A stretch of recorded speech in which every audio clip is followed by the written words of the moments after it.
ground or through the air. When the chips are down and you throw a prayer. When your team is primed and on the hunt. It's 4th and 10, you refuse to punt. When the shoulder pads and helmets crack, that's how you know that football is back, Jack. Let me hear you say, football is back, Jack.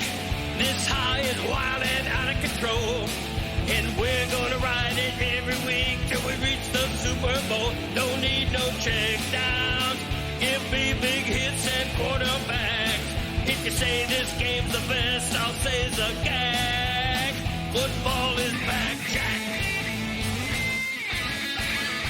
Football is back, Jack. Football is back.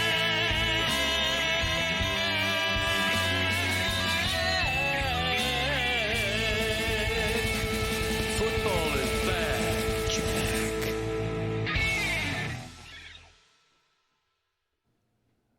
I will get to the stuff in sports and locally, and Pablo Torre dropping another Pablo on the Clippers with a 5 a.m. release this morning that is really damning.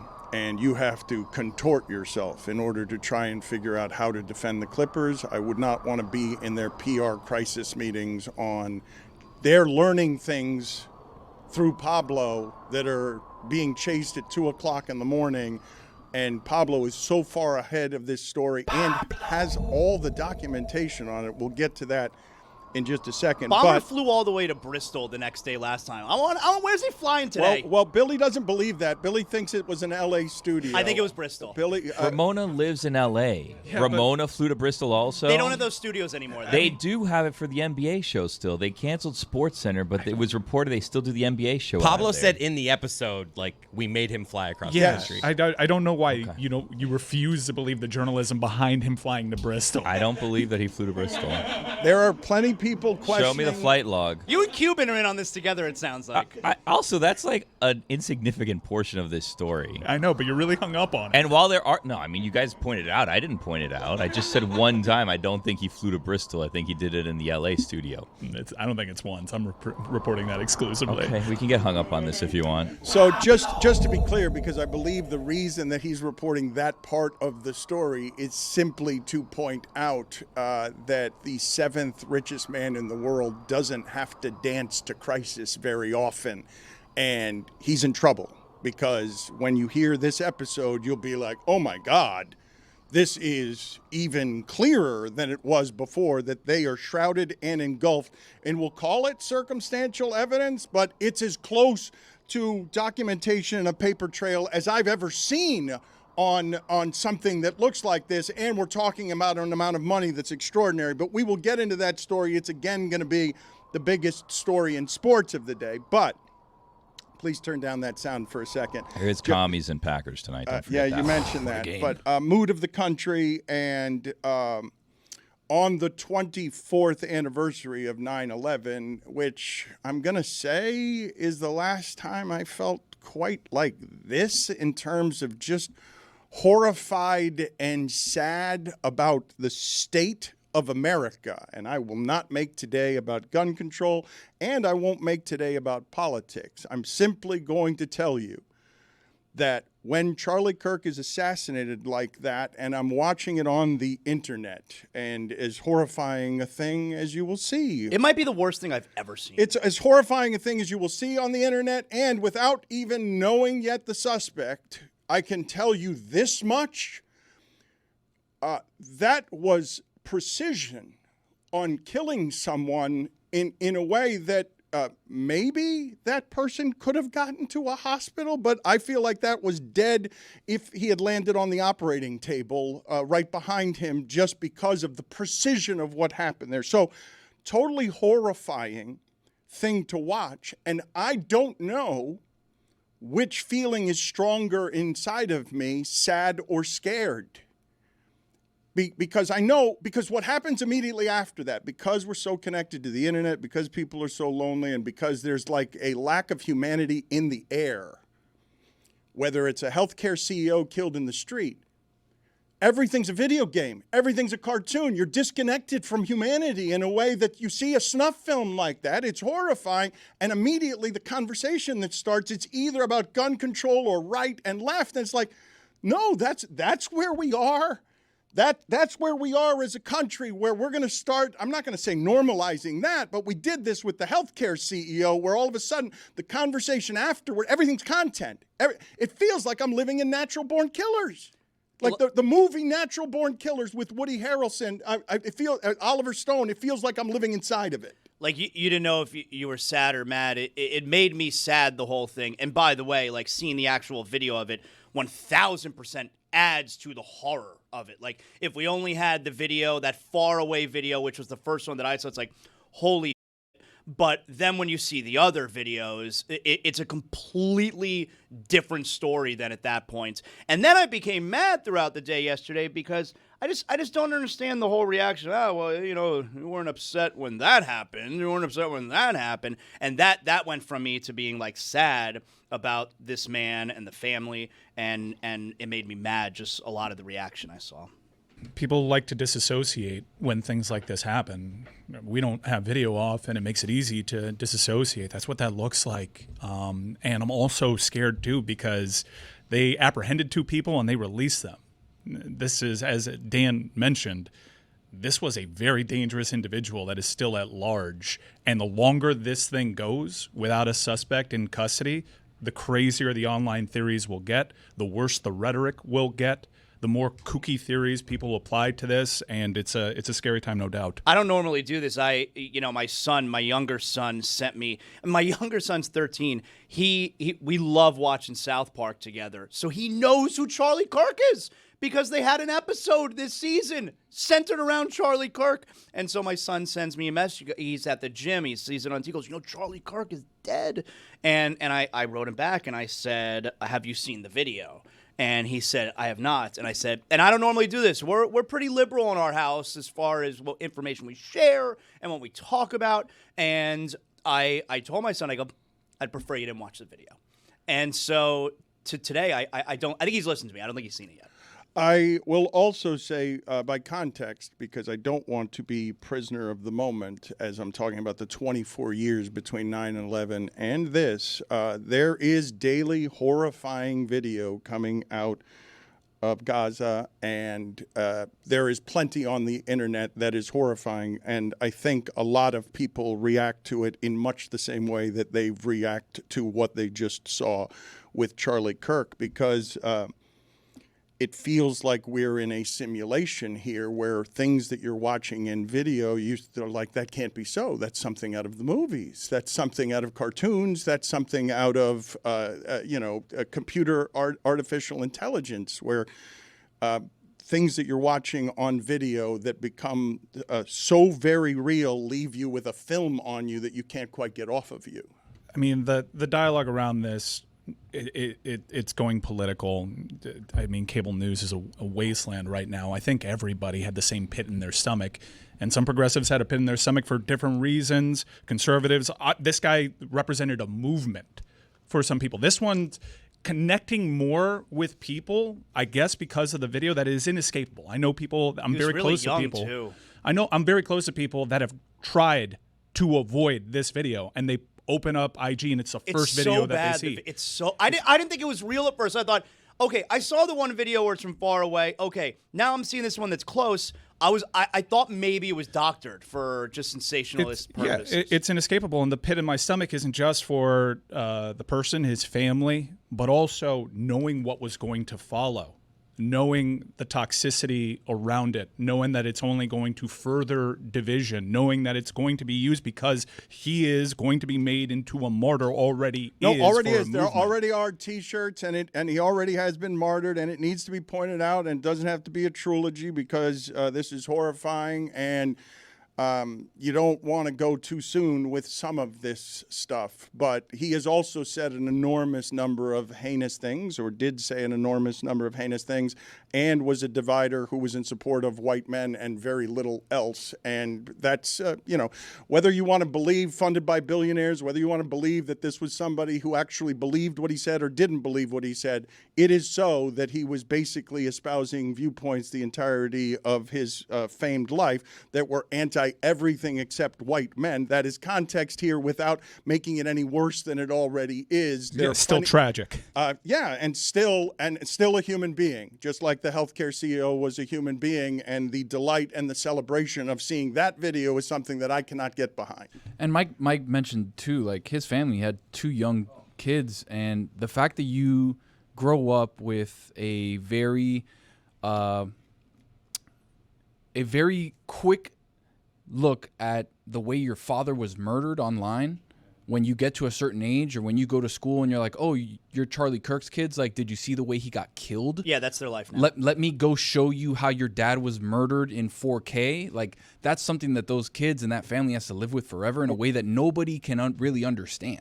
We are going to talk to Senator Mark Kelly about this later, and I don't know how to exactly segue out of that into the nonsense that we do every day. So I will do so clumsily, and I will tell you again before we get to Darren Waller and how soon people are going to be booing on Sunday if the Dolphins go 3-and-out on the first drive. I do want to get back to Pablo's story today because, once again, with his parasol and his rhythmic gymnastics ribbon, he dances around for 25 minutes at the top of an episode before telling you what the news is that he's got. He put all knows how to hook you in. Come on. He put all of the news of his latest information. He put it toward the back end of the episode. David Sampson will be here. He was with Amin. It's a great combination of people that he has because there's some real expertise there on basketball and business that helps walk Pablo through some stuff that makes what could be difficult subject matter entertaining. But Zaz, what were your takeaways today with the 5 a.m. Pablo drop of Pablo Torre finds out? Oh, I mean, my biggest takeaway was I can't believe that we actually found, like, there was pretty good, what I would say, evidence in the first episode. And we maybe have even better evidence in this one. So I didn't expect that, and that being that there's only one minority owner with the Clippers, and he owns 1%. That's it. But this is very rare in sports. You usually have a lot of minority owners, all right? Steve Ballmer owns 99%. What do you mean by minority? You know what I mean. And this guy, Wong, he's a close friend, the closest friend of Steve Ballmer, apparently, from back in school. College roommate. And he owns the only other 1%. That one, those two details there, those two particular details, I don't know which one's more damning. I think it's 1975 college roommate is more damning than, and he owns only 1% of the Clippers, but is the only one who owns another percentage of the Wong Clippers. claimed to know nothing about aspiration, while his daughter, who works very hard, works at aspiration. Right. Well, there you go. He was supporting his daughter's company. Yeah. Well, that would be the counter, which makes sense coming from you. You're Team Ballmer. Just say you're Team Ballmer. What do you mean? Your team ball. You know what I mean. Listen, all I know is this. You guys have relationships with Ramona. You could very easily text her and say, hey, where'd you conduct that interview? And for some reason, you guys are not doing that. Okay, but it's 6 o'clock So in the I morning. don't know if I'm this gonna part do of the that. cover-up or what's right going now. on. I thought here, she's in but- Bristol. Okay, I'm going to do it right now, and I'm going to get you an answer. And let's see. That's a good. Before the end of the show, let's make sure Dan to get Le Batard an answer finds out. Billy Gill finds out that Pablo Torre found out wrong. We can have another podcast. I'm not here to discredit people. I'm here for the truth. That would undercut the whole story. I mean, If that was for inaccurate? some, yes. Like, because if that's Yes. untrue, It would undercut his I credibility. hope Adam Silver's not listening because this whole thing may fall apart. Adam Silver, you want to talk about head in the sand. Oh, give me a break. this is definitely a test for Adam Silver. In this episode, we learned that at the Board of Governors meeting that they had. What's the test? Are you the Saltis Commissioner or are you definitely the Saltis Commissioner? Whoa. He didn't mention this in front of the Board of Governors, and it led to side conversations. Here's an interesting bit of circumstantial evidence. We all know this is hard to parse because Kawhi Leonard is so often injured. But the game logs from that season are pretty damning because before he received the alleged payment, he only played in 7 of 27 games. And then December 10th rolls around. And then he's good for 45 of the 55 games. He goes from 26% of the games played that season to 82%. Come on. But the thing about that is, like, He got healthy. he's getting paid like $40 million. So you're telling me his paycheck's not enough, but that $1.2 million from the tree company is like, well, now I'm going to play and earn the rest of my $1.75 million. Here's Get where your I'll numbers right. Here's Okay, where I'll great. buck up against it, because it's not about the $1.7 million. It's about the totality of the deal and the integrity of that. We had this side deal, and you guys aren't coming through on that. So while, yeah, in a vacuum, 40 is so much more than 1.7. No. We had a deal. You're supposed to give me payments. It's bookie logic here. Let me backtrack for a second, because what is now happening as reporters chase this story is Bruce Arthur in Toronto. I can't wait till they get to the San Antonio reporters, because we still don't know the details on why he left San Antonio or how, because he speaks so little. This is a perfect mystery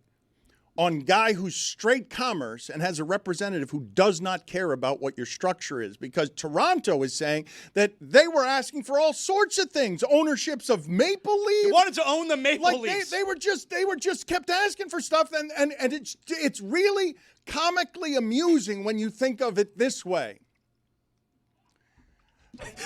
The thought of Kawhi Leonard being brought in on whether or not they should re-sign Mitch Marner. When you think of a guy from the inner city with giant hands and an uncle as a representative, walking through these rich rooms silently because he doesn't speak and is a mystery, and says, and he's doing like, did you guys ever see when Michael Jackson went to Las Vegas and just started buying everything in one of the gift shops for everything cost $1 million, and he just went around pointing at everything? That gift shop's still there, and they have the video of him doing the thing. Kawhi Leonard is walking into the structure of rich people want me, I'm a champion, I'm LeBron, but I'm not going to play it like LeBron. Uncle Dennis, get in there. Ask for what? Everything. Everything. I want Canada. I want to own a portion of Canada. Just keep asking rich people for something, and look at what Ballmer would do because he wants to be relevant in sports with his plaything. So we have a player who, like, it was well documented as it was happening, by the way, that he was asking for things that circumvented the salary cap, and I guess we were all okay with that, because surely when he finally signs a contract, they'll abide by the rules. So now you have all this reporting from Toronto. We recall what he was asking for from the Lakers, and now you have this story. So he signed with a team. While he was asking for all of that other stuff, while they were pursuing him, he landed on a team. And you have pretty strong evidence to suggest he had a side deal and there was circumvention. And now, furthermore, I think this episode is even more damning than the initial report because of the paper trail that you alluded to. I agree. The very tight circle that Steve Ballmer has. Like, The you fact that never it's- had an actual bank statement from Steve Ballmer. You now have a bank statement, okay, which is registered to this Dennis J. Wong's LLP. Like, literally him. It's a bank statement from his company. I get that this is like juicy and there's all of this information and evidence, but what's the ultimate punishment? Do you think they're going to take the Clippers from Steve Ballmer, or is this just going to be like a hefty fine? Because if it's a hefty fine, then like no, it won't be just a fine. This kind of proof but it's on not. this It's kind not of a money. crime that's been committed. If taxes were paid on this and all of that, then this wasn't like they were evading anything. Well, they just NBA rules. Who cares? But the NBA is going to come down hard on him. You mentioned the Board of Governors meeting. And again, if you're just joining us, Pablo Torre finds out has unleashed another Pablo this morning. And I don't think it's as damning as the original episode and the original news. But I do think it feels, now that we have all of the context and information, it does feel like this is closer to being the truth than whatever felt like the bullshit of spin that Ballmer was trying to do with Ramona Shelburne in either Los Angeles or Bristol. We have not confirmed that yet. Bristol. Dan, I wanted to make something apparently clear. Abundantly clear, my bad. I'm doing a Tony finds out about Pablo's finds out. is that so? I'm working on a little bit of a theory here. And I think what this is Pablo's hate for a specific person. Well, no, because I wrote it upside down. So, Dan, let go with me here for a second. What does Pablo like more than anything? Attention. Being right about something. Well, that's close, but That's attention Telling is people what he he went likes. to Harvard. It comes with Now, that, yeah. hold on. Now you're close. You're getting closer, Billy. All right. So Pablo's one true love, himself being right in 15,000 words or more, right? What does that make you think of? Oh, the one time that he wrote that 20,000 word piece about the process. Okay, so Pablo loves the process, right? Kid born in New York City all of a sudden becomes a Philly fan? What's that about? All right. Now we go a little bit further up. Who killed the process? Joel Embiid's knees. Ben Simmons? Close, close. The shot that Kawhi Leonard hit. Oh. Doom, doom, doom, doom, doom, doom, doom, Dude, Tony. And all of a sudden, Tony finds out. all of a sudden, wait a second, Pablo's like, I hate him. Yeah. Why? Not because of the Sixers. Oh, good because conspiracy. I'm wrong about the Sixers. I like your... the process is dead now. Who killed him? Kawhi finds Leonard. out. But here's the issue. What? And this is why he had to go after somebody he likes. Ballmer. Where'd Ballmer go to school? Uh-oh. Harvard. Okay. OMG. They stick together, right? Their Harvard guys stick together.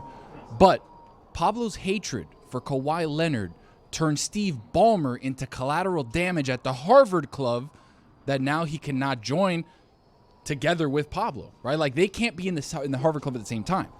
So he was The collateral conspiracy damage. falls apart a was little following. bit after the Kawhi shot. Kawhi shot, You though, were was on your great. way to becoming... He's still finding out. He hasn't said that he found out yet. It's collateral damage. He's still Collateral finding it out. damage. Thank you. Admittedly, you shouldn't have added the last part. Yes, that's the... It was About the Harvard club? You Yeah. did have us, and then You were on Harvard your way lost to us a little becoming bit. Alex Yeah. Honus, and then your conspiracy theory all fell apart. I want to get...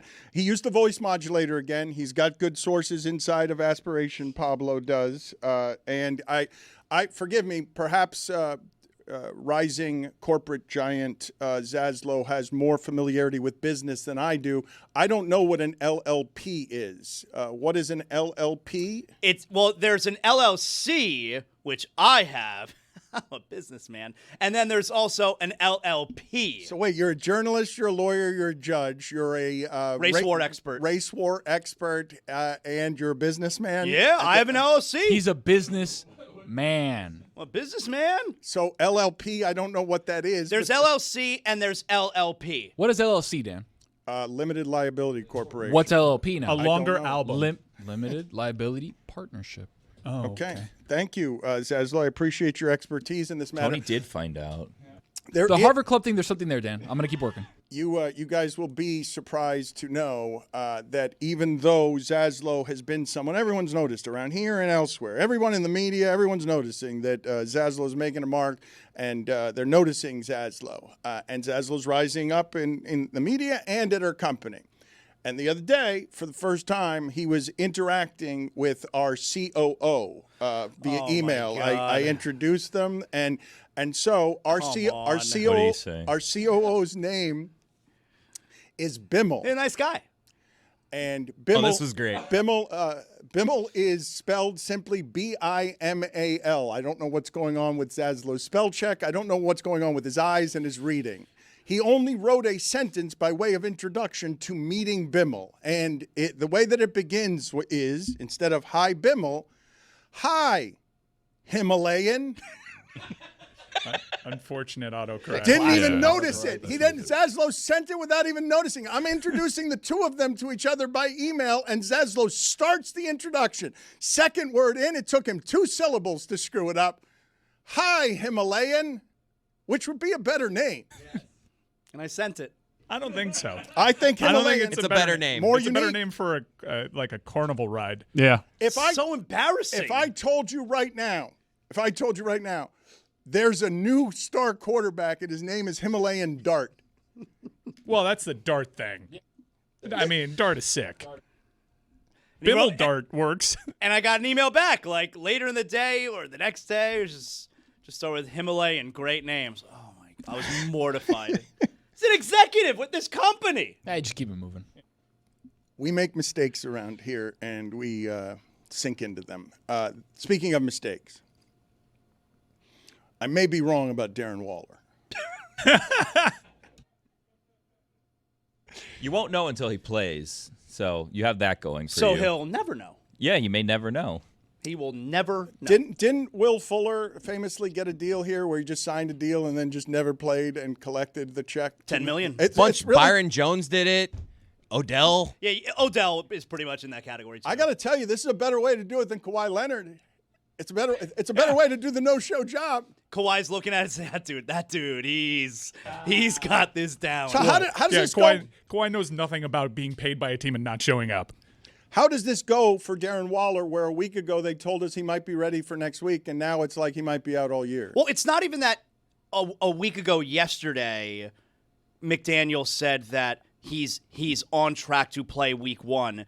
But it was, we held him out strategically from practicing Wednesday because that's part of our plan. And then when the injury report comes out the next day, he's out, hip injury. Like McDaniel's just straight up lying. His hips do lie. Do you guys believe that the booing is possible in the first series of Game 2? Do you believe that we will? What is the earliest we will hear Coin boos? toss. They lose the coin toss, and they're going to hear it, I think. There's carryover. They haven't seen this team yet at home, so there's going to be carryover. Those fans are waiting to boo. They will take any opportunity they can to boo. When they take the field, they won't, though. They might. They might. If Chris Greer's on the field doing a presentation to someone, it better be an Army vet, because if not, he is getting booed.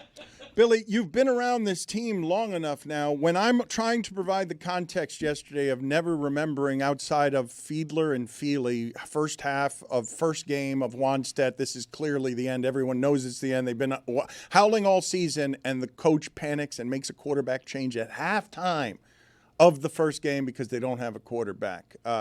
Do you think I have the proper context when I say that it's never been this around the Dolphins? That in your lifetime, this early, it's never been what we're headed to in Game 2, where you're going to see the planes and the frustration bubbled over with the worst Week 1 performance that any team in the sport had? I'm trying to remember the exact circumstances, but don't forget there was the time that in the preseason practice game that was just for season ticket holders, they were chanting for Kyle Orton while the quarterback was on the field. The whole Cam Cameron years was something that, 1-15 was horrible. I just don't remember it being horrible.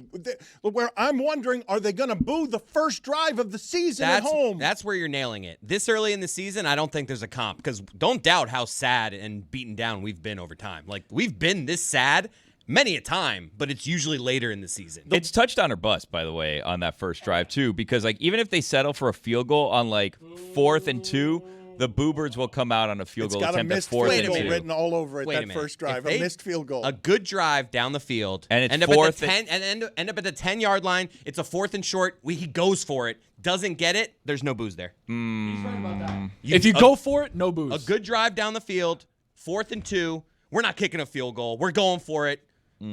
Okay, so what's... And they fail. No, then they're But getting booed if they fail. It was a good drive down the field. The booze will come the second drive if that put happens. it on the poll, Juju, at Le Batard Show. Over, under on when Dolphin fans begin booing. 1.5 drives. 1.5 drives. It may happen Good before line. they even get the ball. If they are defending first and they give up a touchdown, it'll start I'm there. going over. No, boos have to be with the offense on the field. Yeah. No, that'll be an under, though, Billy. If it starts before they get the ball, then it's under. But I'm saying we're saying it'll be their first drive. It may be less than that. I'm saying I don't believe that anyone boos unless it's something to do with the offense. I want to go. Boos are coming in the intros probably. I like Mike McDaniel. We've interviewed him. Seems like a nice guy. I don't root for his demise at all. I want it to work out for him. I really do. But my mind... Are there people you root for their demise? Yes, plenty. I got a You list. want me to whisper some podcasts? Are you kidding me? I got a list. Whole list. Anyways, I like Mike McDaniel. Want him to keep his job. But I am also really interested on what happens if they lose this game. To Mike Vrabel in his first year and Drake May in his second year. Because I just don't see a scenario in which they're 0-2 with a loss at home to the New England Patriots, a team that every Dolphin fan assumed they'd be better than. Someone has to go. Can I make the argument, though, if we lose this game to the Patriots, that's it on the season, we want the first overall pick. You almost want to be bad. You keep McDaniel and just this is bad. This is why I think the move is you get rid of Tyreek Hill. Because out of I mean, maybe you could argue get rid of Greer because we can keep things moving. We don't need a GM all that much. There's no way Ross does that. Let me just I do want to say to you guys, like, I understand that when something looks like this and feels like this, you're going to go straight to the top of the food chain and blame. I've seen that guy do what he did when he had the pieces healthy and turned Raheem Mostert into someone who had 18 touchdowns. You can sit here and lament how bad a coach you think he is. He's getting collateral damage on architecture here that is an owner and a GM who have been failing for a long time, and maybe a different coach would make it look different. Brian Flores made it look a little more competent, but what I saw Sunday in terms of offensive line and defensive line play, there wasn't a coach who was going to fix what was happening there. That was not a matter of scheme. That was a matter of a defense that doesn't have enough pressure up front, can't guard anybody in the back playing against a team that was well coached. But I don't think that is coaching. I don't. Wait, Dan, are the pieces that much worse this year than they were the year previous and the year previous to that? Because the team is getting worse. Offensively, they're definitely not different, but the quarterback is different. Mike, I have seen this coach put together a scheme of bandages when some of the pieces are healthy, Tua and Hill chief among them, and you see that the offense does things. And again, Mostert scores 18 touchdowns. Dan Le Batard, no one on this show was more on the record about liking Mike McDaniel. He is not without blame. The things that you're mentioning. I'm not saying he's without blame. I'm just saying that he's not the top of the list. He's just the top of the organization. So that's where the blame will go. I think the scapegoat, the obvious one here is Tyreek Hill. The vibes are toxic around him. You could say, like, look, we tried to change the culture with Tyreek, but he's the culture issue. And it's the one guy, even like, well, Greer, maybe.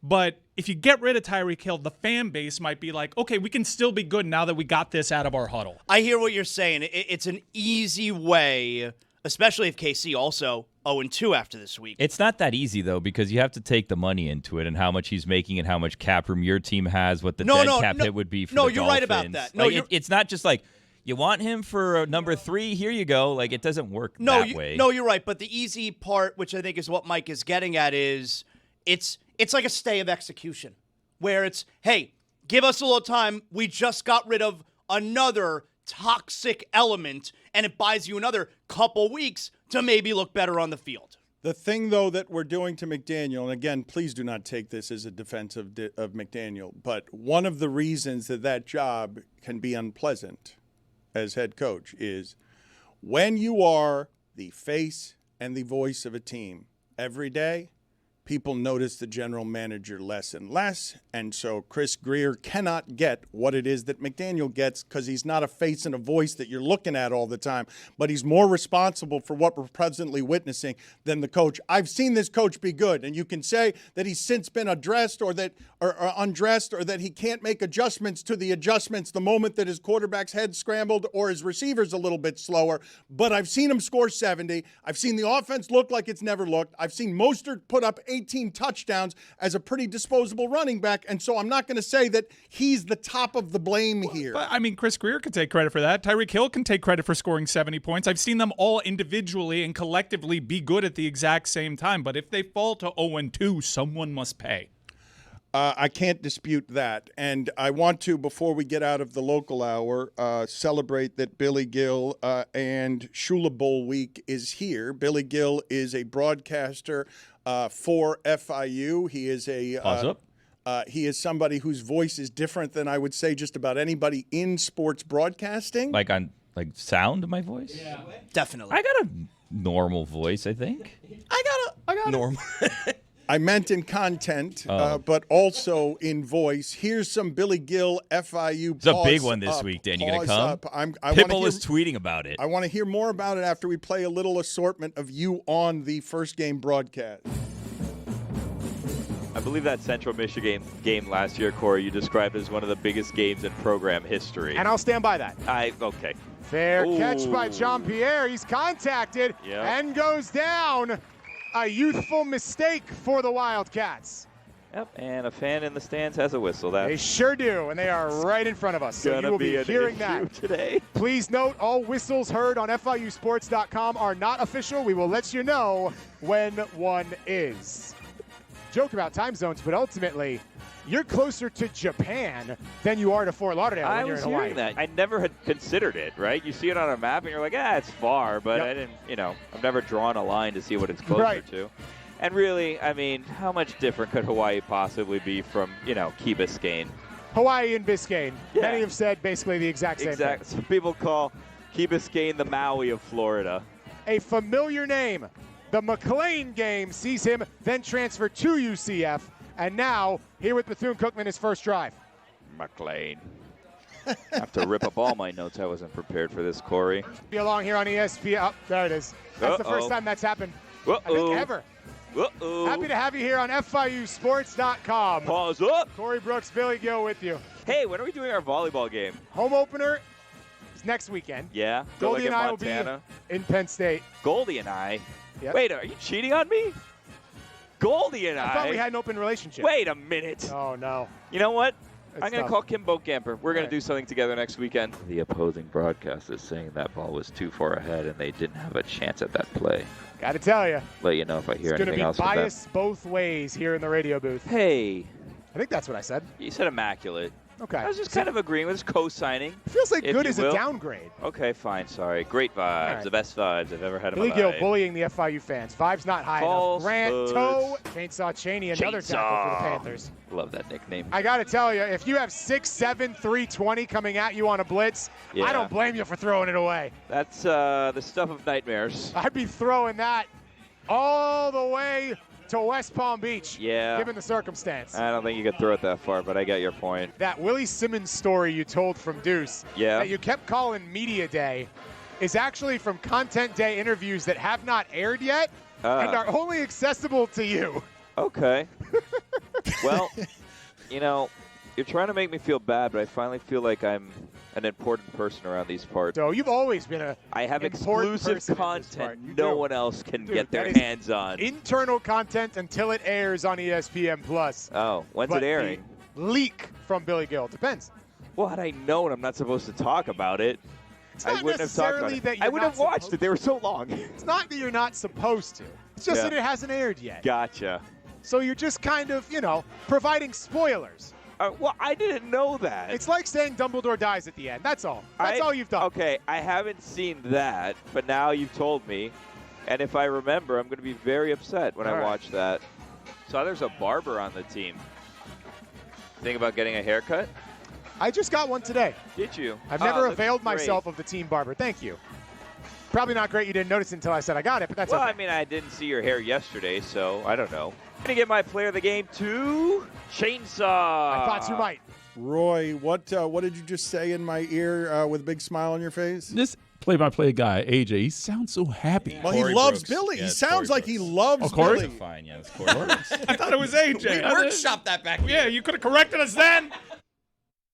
As I mentioned, David Sampson and Amin El-Hassan have been very helpful to Pablo Torre in helping contextualize what is a thicket of complicated subject matter. And David Sampson joins us now. His podcast, Nothing Personal, as I've told you many times, covers terrain by himself that a whole lot of people are not covering. Pablo is way out in front of this story. And David, you have familiarity with PR crisis. You have familiarity with scandal and how businesses can handle scandal.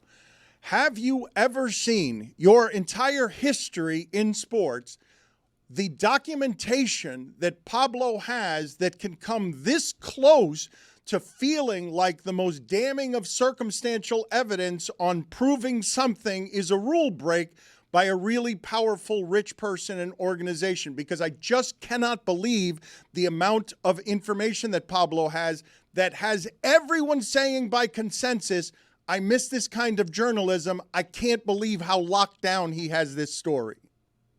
Well, he's got the sources inside Aspiration and inside the finance department of Aspiration. And what the finance department has are documents like bank statements, like investor agreements. And what Pablo did, and this is, I took issue with this with Pablo. I don't like going into these tapings and I don't know what he wants to talk about. So I don't have time to prepare anything. And Amin and I are just looking at each other with a folder of documents that we can't look at, and then all of a sudden he's rolling, and that becomes an episode. And so what he enjoys is that mystery box. Hey, look at the surprise of Samson and Amin. But what's in those folders, what you're seeing in the episode is my actual reaction to it, because we didn't know that it was Dennis Wong who had put $2 million in, or 1.99 in December of 22. We didn't know the payment that went to Kawhi quarterly for his $28 million 4-year no-show contract with Aspiration. And all of a sudden you see it, and in real time, you're trying to seem smart while you're live to tape, and you're looking at something saying, Adam Silver just met the media saying that the burden of proof is on the NBA and that the public doesn't know what it's talking about. And by the way, I've never heard of Aspiration. And I'm thinking to myself, God, is he getting bad advice? I can't believe this is what Silver's doing. And now we've got this information. It's game, set, match to me when it comes to the investigation. But I've seen leagues contort themselves to make a result they want very often, like with steroids. So I do believe that there's still an opportunity for the NBA and the Clippers to get through this, because they'll just pretend that what Pablo did is not real. Okay, I think that's going to be hard to do given what it is that we're about to play for the audience. But before I play more modulated voices, you mentioned Adam Silver. I didn't think he had a great week this week in a couple of different places. One, the way that he talked about streaming services and that the customer's going to get screwed and the customer's got to deal with it, but also how he handled the Pablo investigation. Hold on, David, you'll be able to correct me in a second. Let's get to the Adam Silver sound where he's reacting to not even today's Pablo report, because that was today at 5 a.m., and it's more damning. This is before the damning of today's 5 a.m. report. The podcast came out. It was news to me. I frankly never heard of the company Aspiration before, and I'd never heard a whiff of anything around an endorsement deal with Kawhi or anything around engagement with the Los Angeles Clippers. So it was all new to me. I heard it. I saw some of the follow-up information. We spoke internally. Rick Buchanan, our general counsel, is here, who oversees any investigations. Rick had a conversation with Steve Ballmer, and we quickly concluded this was something that rose to the level that necessitates an investigation, in fact, one that's done outside of our office. And again, I would also say I've been around the league long enough in different permutations of allegations and accusations that I'm a big believer in due process and fairness, and you need to now let the investigation run its course. David went from smiling to laughing. What are you doing? I've heard that clip so many times. I watched it and I talked about it on Nothing Personal. It's not credible to me for him to say he's never heard of Aspiration. They were on the seat backs of a Clippers game in 2022 at Crypto.com Arena, number 1, number 2. When there's a $300 million sponsor of a club, which is what Aspiration was, they sponsored the Clippers for over $300 million. What the league does in that case is they call on the company and say, hey, you got any more for us? We'd like to do a national deal. So there is so much cross-pollination when it comes to the commissioner's office and the teams, when it comes to sponsors and companies, that for Adam to say he's never heard of Aspiration, it just doesn't make sense. It would have been smarter of him to say nothing, to say Wachtell Lipton's investigating. See you later. Let's talk about the heave rule. Let's talk about the fact that we're a highlight league. But instead, he kept going, and I don't understand why. And now he's got to wake up this morning, and the bat phone's going to ring, and it's going to be Dennis Wong putting $2 million in, and there is no denying this. This is a fact. Dennis Wong put $2 million into Aspiration, and that money was used to pay Kawhi Leonard when they couldn't pay the rent. When it was collapsing, he put $2 million in. If you want to make a bad investment and throw good money after bad, okay. Dennis Wong had never invested in this company before. It was Ballmer who had invested $50 million before. So Dennis Wong comes in, and LLP, and limited liability partnership. Tony, way to go. But that just means it's named DEA. You want to find something out? Could you find out if the E and A in DEA 88 is maybe his wife's first initial and his daughter's first initial? Not very original to name your LLP that, but if you look at his family, maybe you'll find what DEA is. But it's Dennis Wong, a minority owner of the Clippers, the minority owner who puts $2 million into a company that has no money, and then 9 days later, 1.75 of that goes to Kawhi Leonard for a quarterly payment that was late. How does the NBA ignore that? Forget what Adam says about burden of proof. I think that Adam's going to have to change his mind, and you'll see it happen. I don't think you answered directly my question. Have you ever seen, in a rule-breaking type of environment, this kind of documentation produced by a journalist that is more information that the league has, more information than any of us have, and it's all there in paperwork you can see? All there that would be available in public through the bankruptcy filing and then through a source. No, we were looking for papers like this in baseball. A Marlin story. We tried to find out with the Shohei Ohtani signing, we would always try to find out what the Angels had promised Ohtani that would have been against the rules. We tried to find stuff out on the Yankees and the Red Sox who were doing things with their reporting of revenue.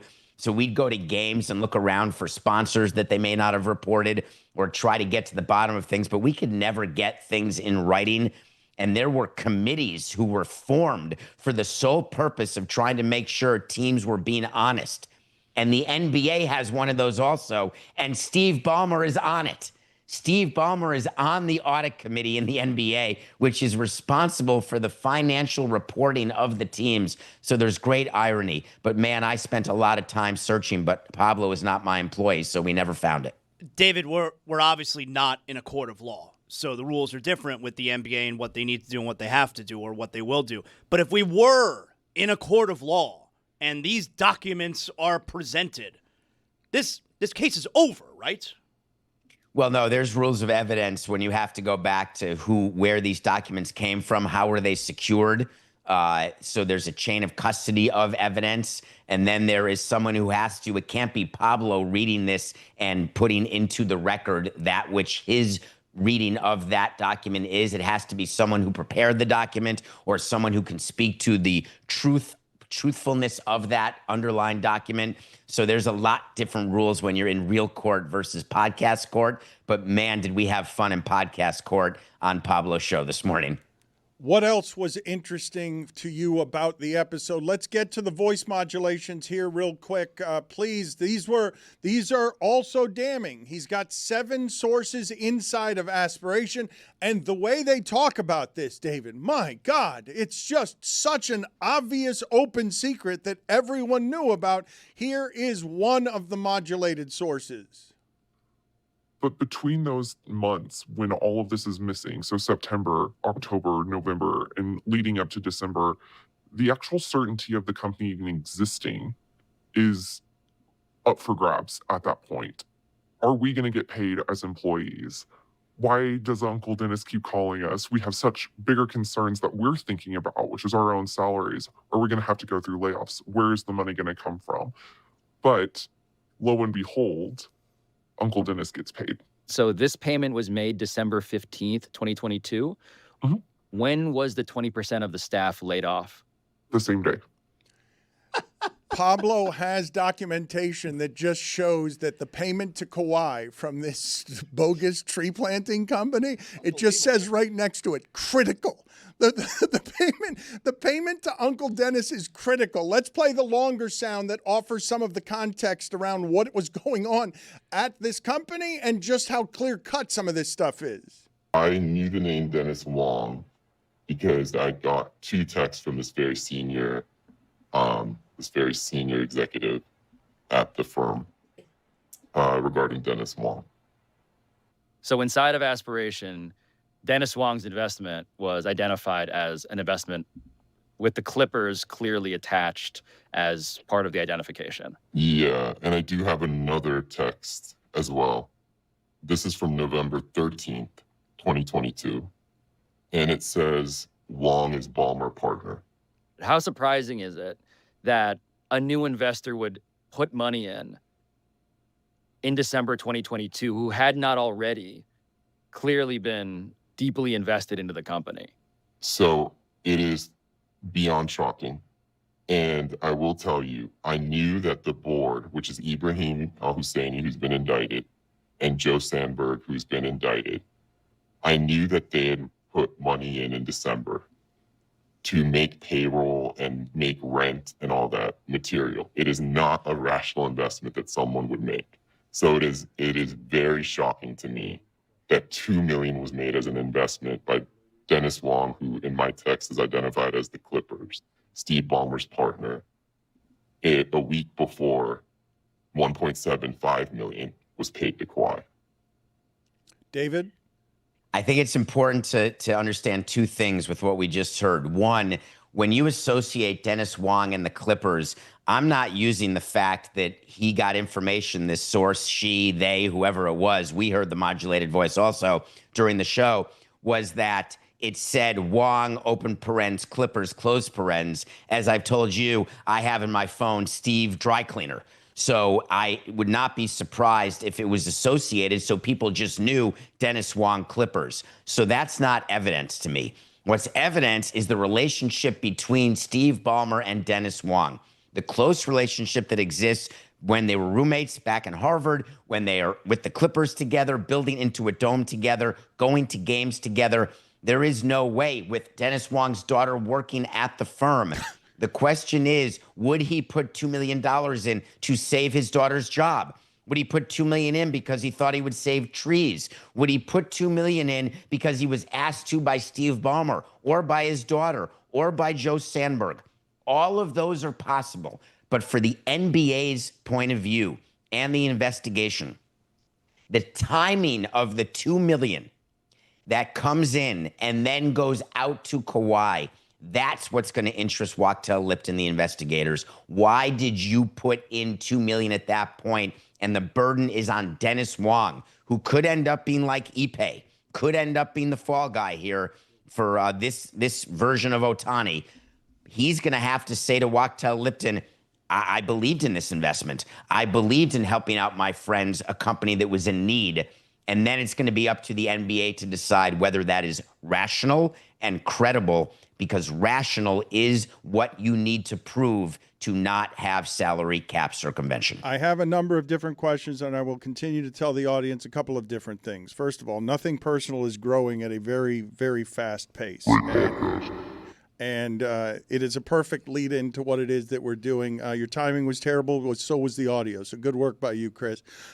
David Sampson's Nothing Personal is getting more and more popular, and he's in the middle of this Pablo Torre Finds Out episode that a lot of people are saying is even more damning than the first one. So I've got a handful of questions. First of all, for you, more damning incrimination that Dennis Wong is a 1% owner and the only other percentage owner of the Clippers with Ballmer's 99% ownership, or the fact that he was Ballmer's college roommate in 1975? Which of those two things do you take? Which is more damning in terms of what this relationship is and how hard it's going to be for Ballmer to say, I didn't know anything about this?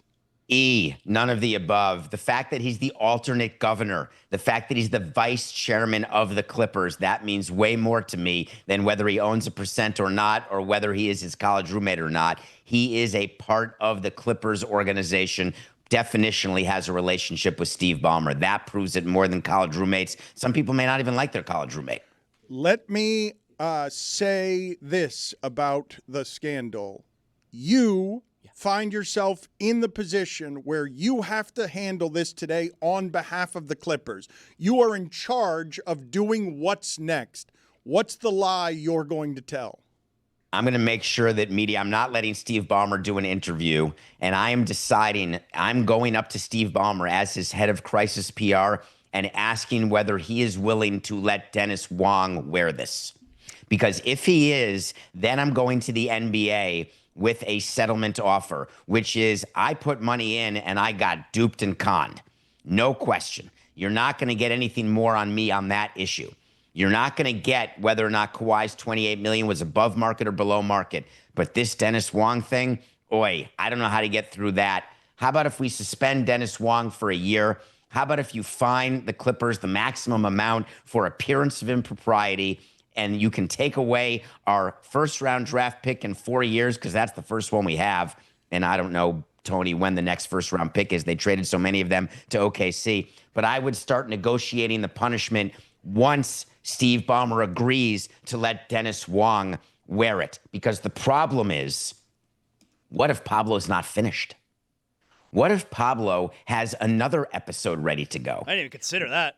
What if he has more and he is doing a torturous release of information for maximum detriment against the NBA and the Clippers and Ballmer? The only way to stop this from happening is to have a punishment that satisfies Pablo. Is he satisfied today? No. Does that mean he has more to find out? We're going to wait to see, but I would bet he does. David, there's 2 subsequent investigations going on in this studio regarding the investigation into Kawhi Leonard. I've texted Ramona. One of them, Tony is conducting because he thinks he has the motive behind Pablo's investigation, and the other is whether or not Steve Ballmer and Ramona Shelburne's interview was actually, in fact, in Bristol, or whether or not it was in Los Angeles. If we find out that it was not in Bristol, that was in fact in Los Angeles, does that undercut all of Pablo's reporting? No, it's just he said it was in Bristol, and I happen to know that it was in Bristol, but I'm interested to hear what Ramona says.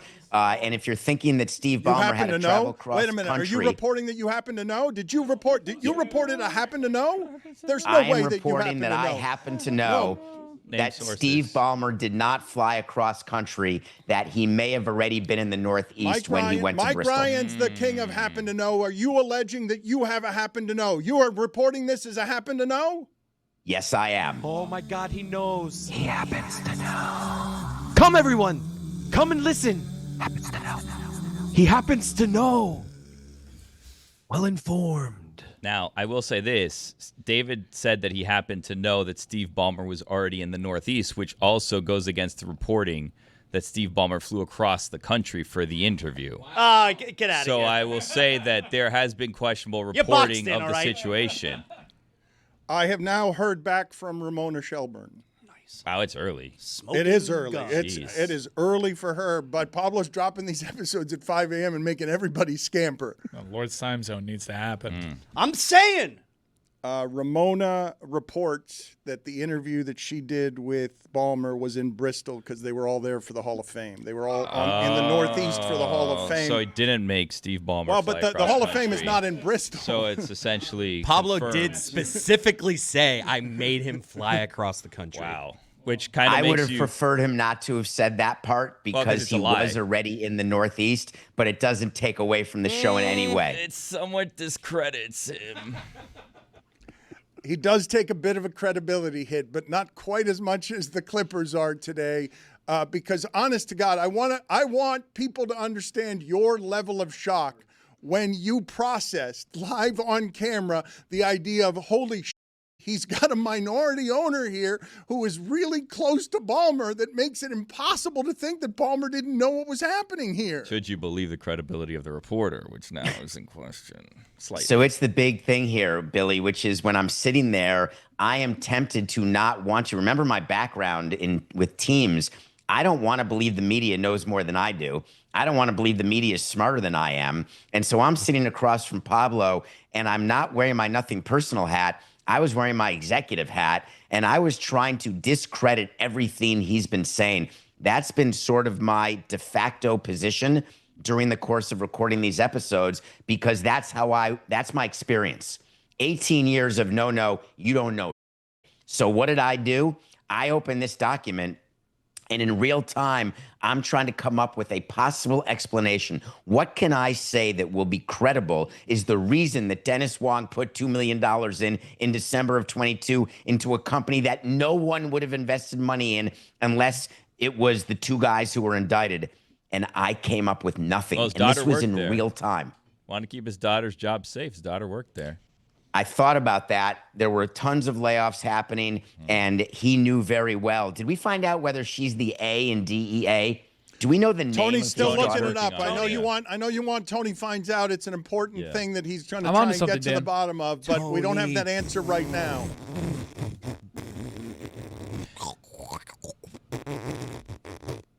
David, are you about to be a villain in this Expos doc that's coming out? Oh, that's a funny one. I got notified.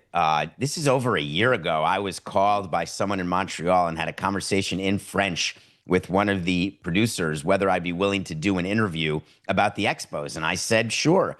And then when they said, hey, we'll come to your house, I thought to myself, they're going to travel to me? All right, that sounds good. Then it was 9 hours long. And I thought to myself, what's this about again? And I didn't know the title until yesterday.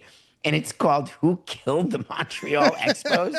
I was like, oh, no. That's a bad sign. So I had to call my agent. I had to call my lawyer. I had to call my kids. And I said, I may have made a small mistake. A 9-hour mistake? I was sitting there just talking about the Expos and, the guys and stories, etc. And then there's a release from Netflix Canada. And I was on to something was strange when I may have gotten an email from Netflix saying, and I thought it was a form letter, but it was an email that said, Dear David, would you be interested in doing media and potentially attending the premiere of a new movie about the Montreal Expos? Yeah, why not? I thought that it was from my time in Montreal. I did not even put it together until I saw the release of the name of the movie. And I said, oh my God, that's what I did. Shite. So my family is from and still lives in Montreal. Vous They parlez français. are huge. I didn't say I lived there, David.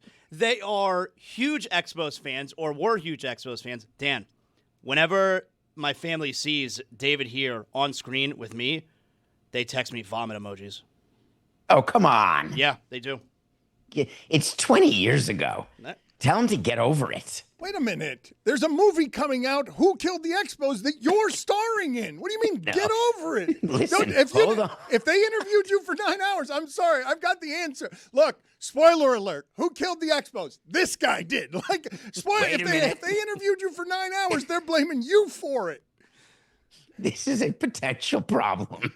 I absolutely get what you're saying. However, I still could end up on the edit room floor. Is it not so insulting that we're having this conversation about who killed the Expos, and David's just like he's cackling? No, I assure you, he's the star of this movie. It's so insulting. No, star, I don't know, but the opening scene of this thing is going to be David sitting down at the seat. Yeah, with one of those clacking things.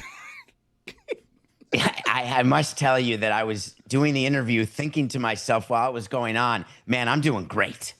And it's sort of like you thought on Survivor when you're doing those confessionals that take a really long time and then they're edited into the show to be like 10 seconds. And you're like, wait a minute, I said way more cool stuff, but they only took what I said about this or about that makes me look like a brain or an idiot or a first guy to be voted out.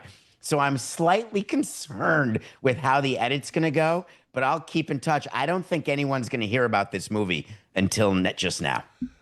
Mark Cuban was one of the Pablo Torre finds out episodes, and I found interesting the other day that all of a sudden he was being quoted as saying, I had no power when it came to the Luka trade. What did you make of those comments? Well, listeners of Nothing Personal know that we said at the minute the deal was announced, Mark Cuban was rumored that he's going to keep running basketball and he's going to keep being the governor after selling the team to Miriam Adelson's son-in-law. Well, really Miriam Adelson. And I said at the time, there's no way that he can do that. When you sell the team, you're gone. Even these step transactions that we pretend happen, like with the Celtics, in real life, like Wick at the Celtics, see you later. Mark Cuban, done. And he wanted people to think he had the power just in case maybe the Mavericks were good. But then the minute they traded Luka, he comes out and says, oh, man, I had nothing to do with that. And I wanted power, but Nico didn't want me to have power. That's pathetic. The GM has zero say in a purchase agreement. Zero. And in the purchase agreement for the Mavericks, it outlines exactly what the powers will be of Mark Cuban and his retained 27%. And it's about as much power as you have, Dan, with the Mavericks. Nico, It's like saying that Mike Hill would have been involved in the sale of the team to Derek Jeter. He had nothing to do with it at all. I want to play this silver sound that you were making faces how I framed it earlier, and I want to get your correction on me after I've played the sound for the audience on. It feels like Adam Silver's saying, tough customer, we're going streaming, we're going to grab all the dollars, and it doesn't matter. The customer doesn't matter. There's a huge amount of our content that people can essentially consume for free. I mean, this is very much a highlights-based sport, Instagram, TikTok, Twitter, you name it, any service, the New York Times for that matter, to the extent that your content is not behind a paid firewall. There's an enormous amount of content out there. YouTube, by another example, that is advertising based that consumers can consume. You're not allowed to have highlights on YouTube. It gets taken down unless you pay the league for highlight rights. For crying out loud, what Adam was trying to respond to was someone asking, hey, is it really too expensive to watch NBA games? And his only answer was, yeah, but let's talk about the fact that you get highlights for free, like by watching SportsCenter, and highlights are what people are interested in anyway. We're a highlight league. Boy, season ticket salespeople are super excited to have him say that. People who work in in-game entertainment, people trying to advertise like Aspiration in the Intuit Dome, trying to say, oh, people love going to games. Adams say, no, we just engage with highlights. I found that to be, again, are his PR people like asleep at the switch? What is going on? So in a sport that is having a lot of trouble over the years in defending the importance of their regular season, Adam Silver sold me on it there, Just watch highlights. Look, Sampson loves when the commissioners of the leagues don't care at all about the customers and just say so out loud. You can do it in such a nicer way. They got billions of dollars for their broadcast rights and a deal that's starting. Their franchise valuations are going up. I think what you say there, if you're Adam Silver, is we're trying to make it as easy as possible for you, the fan, to access our games, which is why there's so many more national games and more nights that you can access our games and all the other great content on these streaming services. We're doing this for you, the fans. I would rather he have gone that direction than hey, we're a highlight league. Give us your review. We haven't had time for these because there's been so much news in all of your segments that we've been doing recently. And again, I urge the audience to listen to both Nothing Personal, which is growing at a very high rate of speed, and Pablo Torre Finds Out, where they are using some of David's work to accentuate his expertise. What are you reviewing for us today in the way of a movie? Please tell me that any of you have watched Nobody 2. Oh, I saw the first one. I saw Kirk is one of the most offensive of the older than 50 action stars, but they're doing it tongue-in-cheek. Is Jim from Taxi still in that? Is Dr. Brown from Back to the Future in Nobody 2? Did you forget Emmett just now? I'm forgetting the name. Christopher Lloyd. Thank you. I forgot the name of Christopher Lloyd, yes. Did we sound and you may have indignant also enough? forgotten Emmett. Dr. Emmett Brown. Yes, he is, but his part is very small in Nobody 2. It is so ridiculous. And I'm not an ageist. It's not that I think he's too old or that I don't believe that Saul would in any way engage in this sort of funny action stuff. The problem is they had no story. And the script is so weak. The premise is so bad that really it was Hollywood saying, hey, slap a numeric number 2 on Nobody, get Odenkirk here from Glengarry Glen Ross on Broadway, and let's make a movie. It looks like it was shot in like 30 days, and it just looks like they didn't care. They were totally mailing it in, and it crushed me because I really thought Nobody Part 1, or the first movie, I was totally entertained. It was funny to see Odenkirk that way. By Nobody 2, I was despondent that I had to watch the whole thing. I just saved you an hour and a half of your life, Dan. It's got very good ratings here. It's got the Rotten Tomatoes says it's 78% and 89%. People like this movie. People like a lot of things that aren't good. Okay, but you are taking an unpopular stance on a popular franchise. Ladies and gentlemen, now starring in Who Killed the Expos, David Sampson, coming shortly in documentary form to wherever it is you get your documentaries. Thank you, David. See ya. Do you guys know that Greg Cody's anger yesterday was real? that Greg Cody was prideful and mad about losing soup of the day, at least in part because you remember he had a segment. He prides himself on very few things. Cooking and knowing soup are two of the things. Chris, how did you feel with your father? He left here on his birthday seething. He was not happy how yesterday's show went. Yeah, I didn't feel great about it, especially because it was his birthday. And we talked after, and he did. I was expecting to talk to him after, and it stuck with him. It was really bad. He totally shut down. He totally shut down on the show after he lost. Fair and square, I might add. Wow. We had like our Greg Cody Show weekly meeting, and his tone was just like, I've had a bad. I'm like, Dad, this is your birthday. Please don't let this sit with you. It's a soup competition. Billy, are you with Greg? Do you think we mistreated him? And I don't think Billy thought it was fair and square. It was not fair and square. It was the most obvious thing in the world that he was going to lose that soup competition. But his soup wasn't as good. Because he had the worst soup? What are you doing? Hey, what are you doing?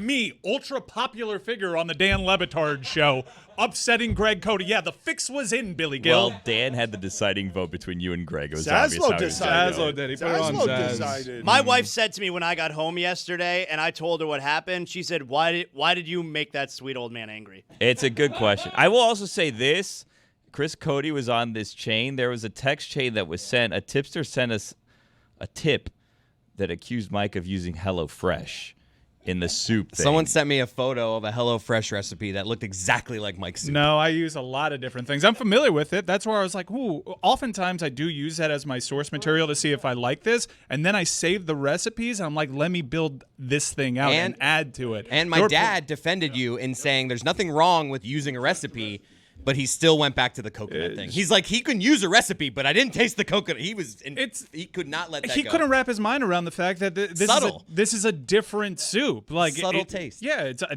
coconut is but a layer of the beautiful soup that I put together.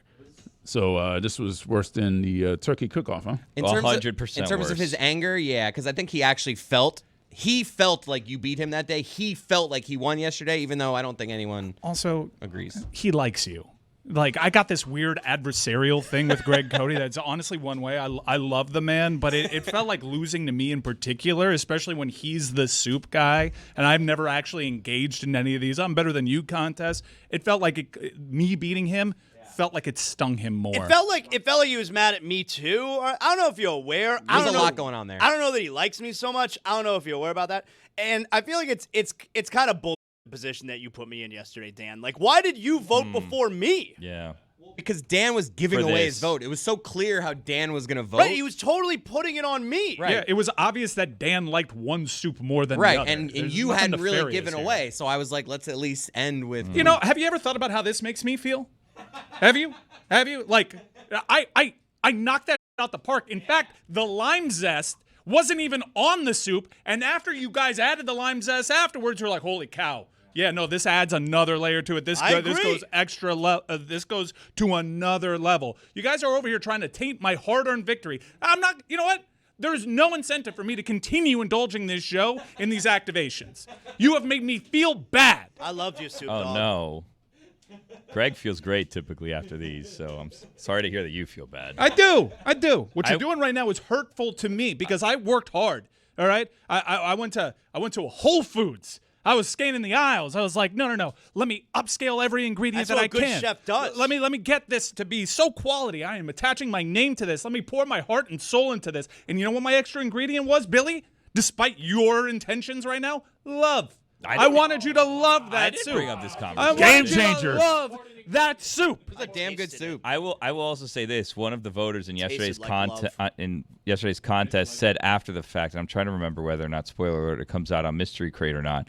But one of the voters said that they were very much intimidated by Dan and trying to get their vote the way that they thought Dan wanted the vote to go. It was Jeremy. So that's why they voted for Voter Greg. suppression. That's I actually think you voted for Greg just because you like Greg. That's what I think. And forget the votes.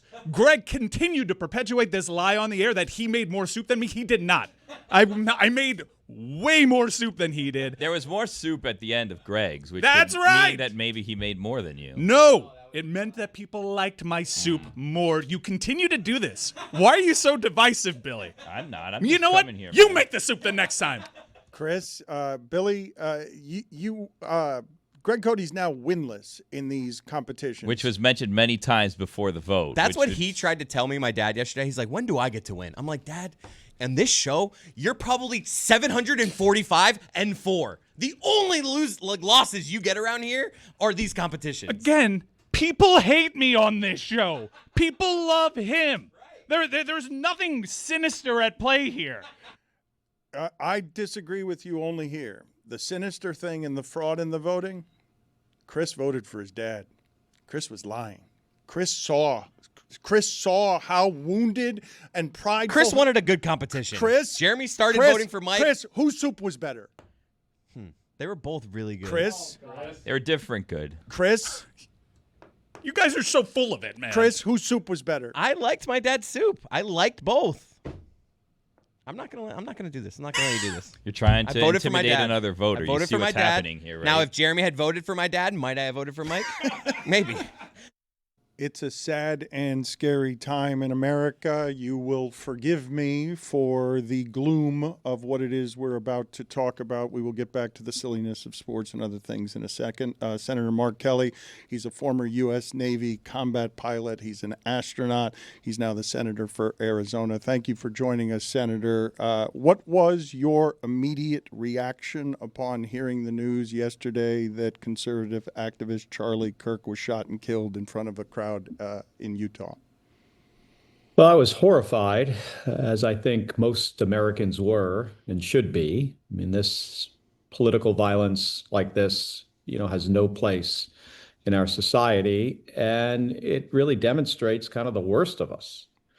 We've seen this kind of, violence on, both sides. We saw what happened to Melissa Hortman and a couple months ago and her husband in Minnesota killed.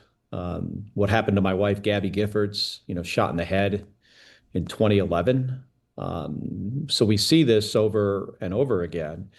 And, to me lately, I mean, the thing that, immediately comes to mind is the horrible situation that his wife and kids and parents and siblings, now find themselves in. I've had, sort of that experience. My wife in 2011, she survived. She's got, serious and significant disability because of it. We shouldn't have, this in our country happen over and over and over again. How do we stop it? How do we stop it? I mean, I think that this is a, combination of, some factors, I think, that brought us here. Certainly, on one side, it's just how divided we've become politically. I also think, that there is just easy access to firearms. We have a very high rate of gun violence in general. Over 100,000 people are shot and killed every year in our country. We are like no other developed, country in the world when it comes to gun violence. So how do we stop it? I mean, we could strengthen our gun laws. We could also try to find opportunities to just bring us together. I serve in the United States Senate as a Democrat. And I've got strong relationships with my Republican colleagues. I think the general public just thinks it's actually maybe more contentious and divisive than it actually is in Washington. The media, I'm not saying you guys, but the media often highlights negativity. There are a lot of positive things, and there are times when we should work to bring this country together. I think this is one of those times.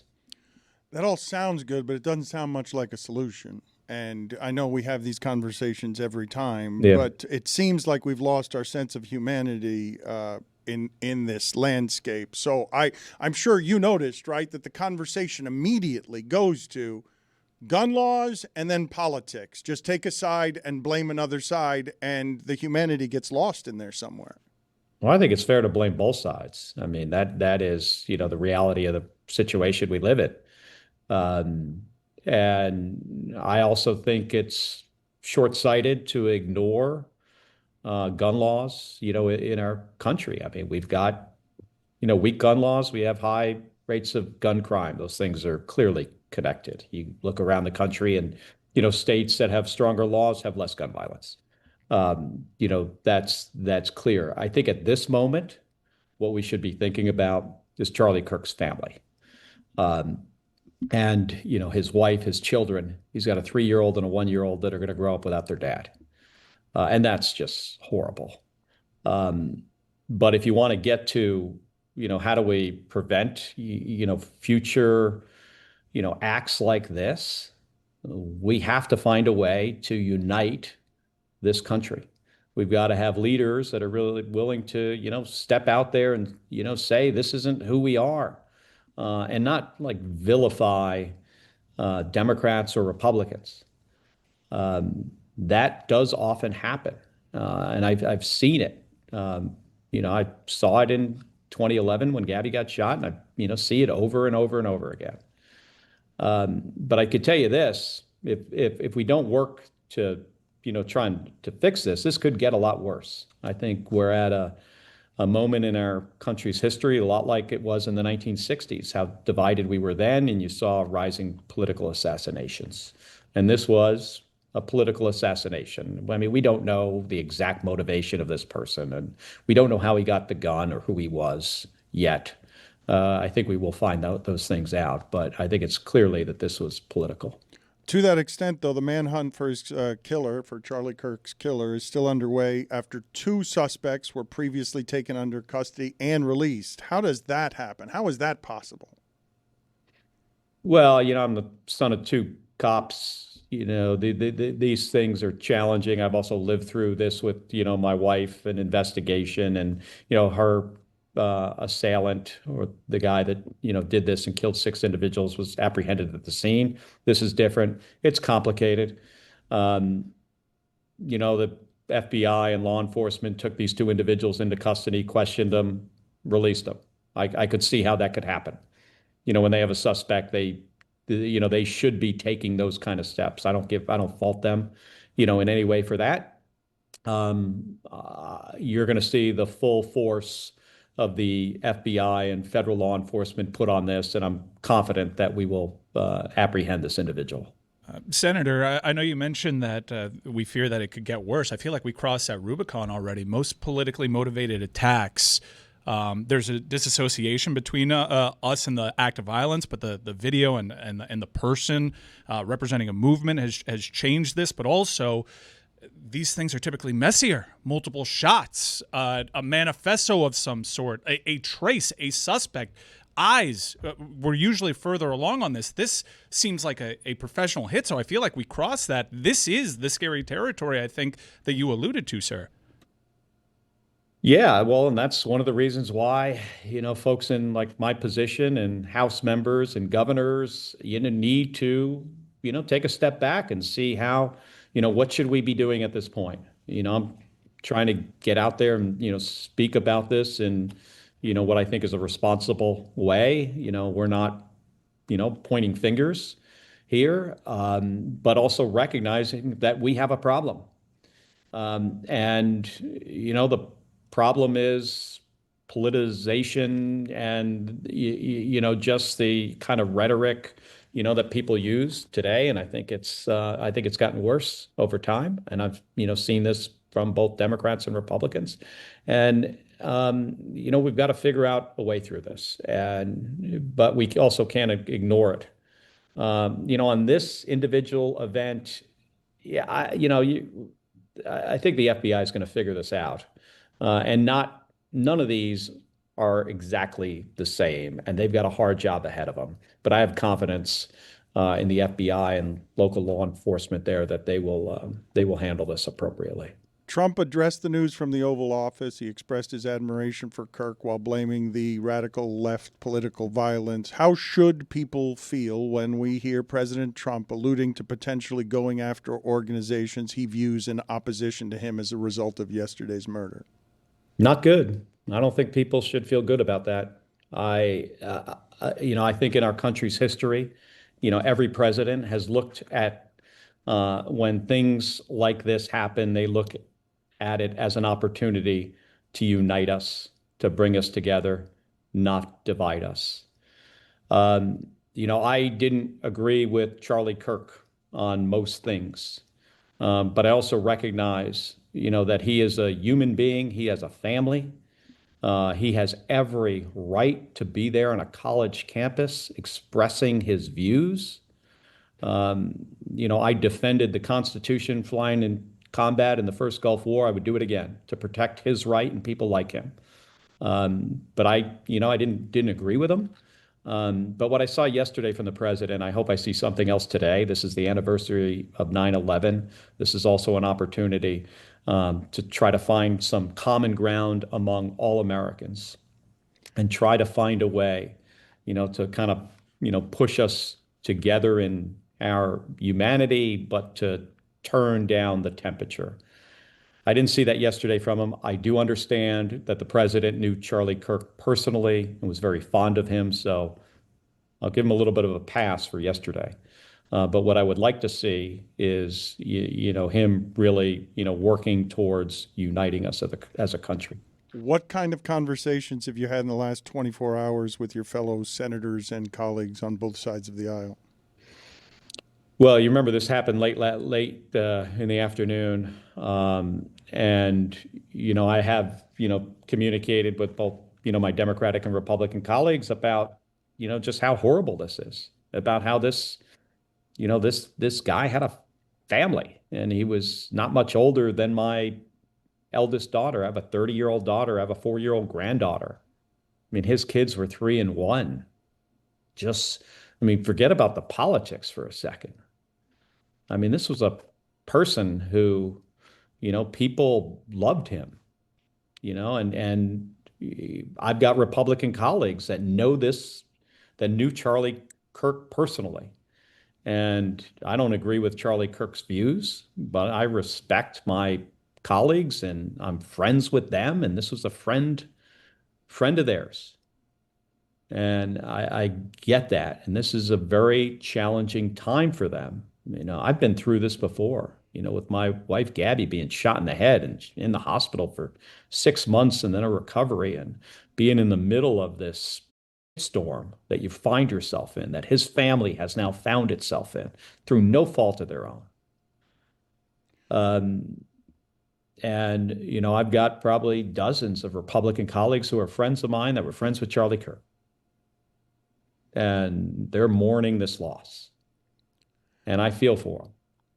You believe in this country. You believe in this country's ideals. I imagine that you're a hopeful person. Have you felt as hopeless as you have over the last couple of years, the threats to our country from every side?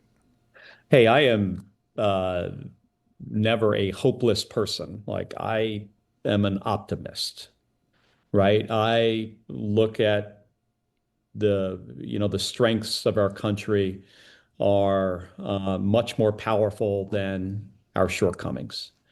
And I think the future of our country is great. We are the most generous, innovative country in the world. And I think we have a bright future. I think we do go through, historically, we've seen other times in our country's history where we've had, very difficult and challenging times. And I do think we're going to get through this. I think we've got to all recognize that it's not going to be easy and we've got to work at it.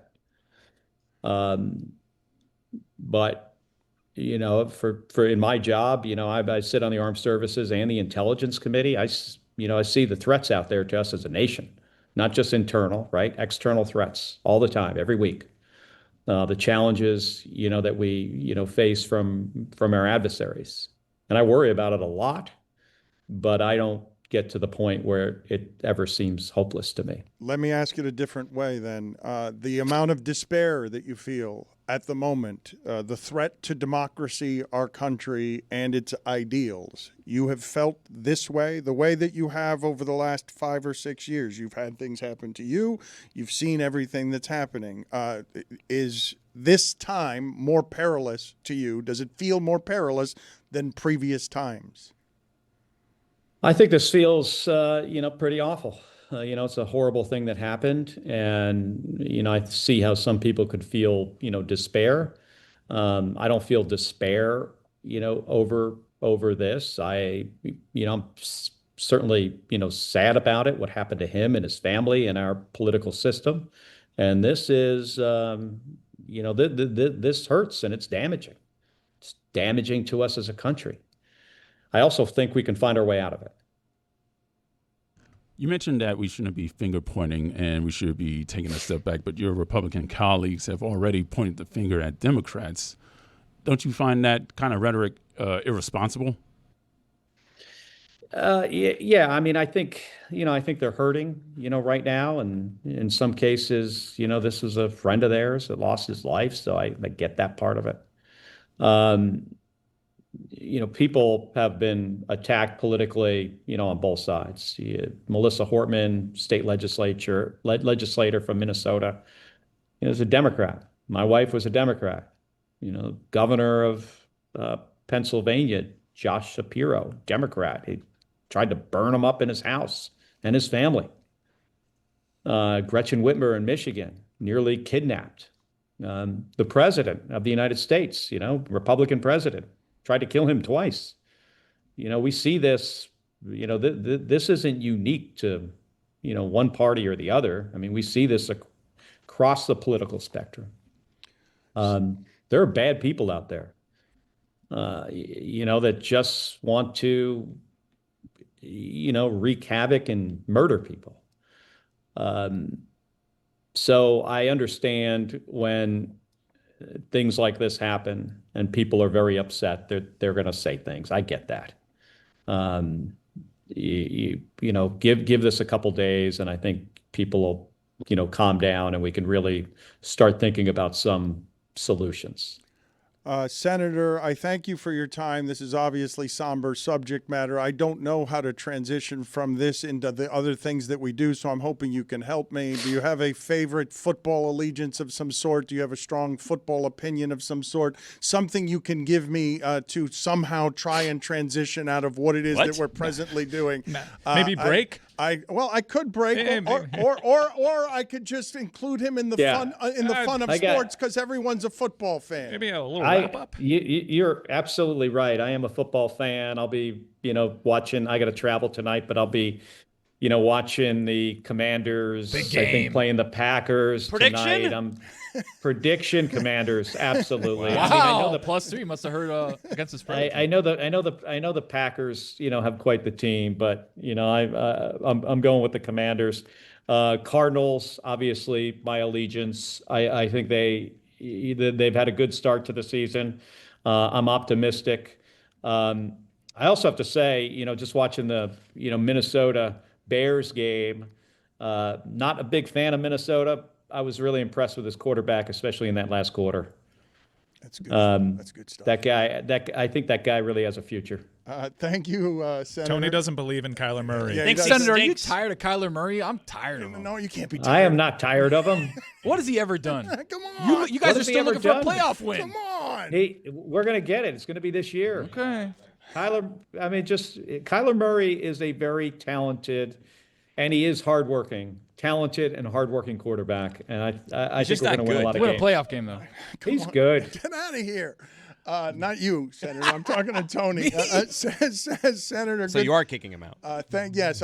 He's got other things to do. He's got other important things to do. Thank you, sir. All right. Thank you. Tony has a great many football opinions that we have to get to that we have not been able to get to. It has never been hotter under my armpits. Never been hotter. I needed a This segue. tops Gainesville week 1 last year. This is crazy. Yes, that's always a good place to be, hot under the armpits. Tony's top 5 is right around the corner here, and we have other guests coming up later in the show, and I'm sure we will be talking more about the Pablo Torre Finds Out 5 a.m. drop. But can you please get me, because I think I want to do this until the World Cup, Chris Cody. Every day I want to play a Ray Hudson sound every single day to celebrate the most iconic of South Florida sports broadcasters. So let's celebrate Ray Hudson by just having his voice. You love giving tasks. On a I like producers to produce. No, things this one's the seeds of resentment. A little resentment seed. Hey, day 17 of the Ray Hudson tribute to World Cup 2026 all the way came to in the World Cup. win. Let's go. It made Chris Sims's career start on this show because he was able to do it every day. Take credit for Lefko for too. 90 days. That was a good bit. Let's. Come on, magisterial me. Dan's favorite colors was a good bit. Yeah, that one. Don't forget Rick Springfield. Name your second one, just not your first. Is he still holding? Do we still have? He changed studios and he finally dropped off. He looks great though. Play the Ray Hudson sound, please. This one drops in. And forget it. Astonishing! This is not just a dream, it's a wet dream of orgasmic proportions. And this one deludes everybody. It seduces everybody in Real Madrid's fan club, that's for sure. The wonder strike from Cristiano. This has got more curves to it than Jessica Rabbit on steroids. Take it easy, man. Just one every day until the World Cup. It's got more what than Jessica Rabbit? 2026. I think steroids? Curves? Curves, I think. That's what he said, right? I think. She was very curvy. And he can do that because it's a cartoon. It seduces everybody in Real Madrid's fan club, that's for sure. The wonder strike from Cristiano. This has got more curves to it than Jessica Rabbit on steroids. So only 185 more shows to the World Cup. I'm excluding weekends and holidays, folks. 185 more Ray Hudson clips. I bet we can for 50 years of broadcasting. I bet you we can find it. I bet 40 years of broadcasting. Oh, Chris better find it. I mean, there's one goal every 5 games, so I don't know. But they're playing all over the world, right? And they're more than 5 games. You're right. A career that spans across the decades, Dan. That's correct. So we'll do that every day until the World Cup to get you ready for the World Cup. And we've got Commanders and Packers tonight, and it is a good game. Oh, dude, this is a possible NFC playoff preview. Yes, sir. NFC championship game, perhaps. So Tony's got a top 5 of football observations to get to. Let's do it. Do we have the music? Do we have everything ready that is required so that Tony can fly?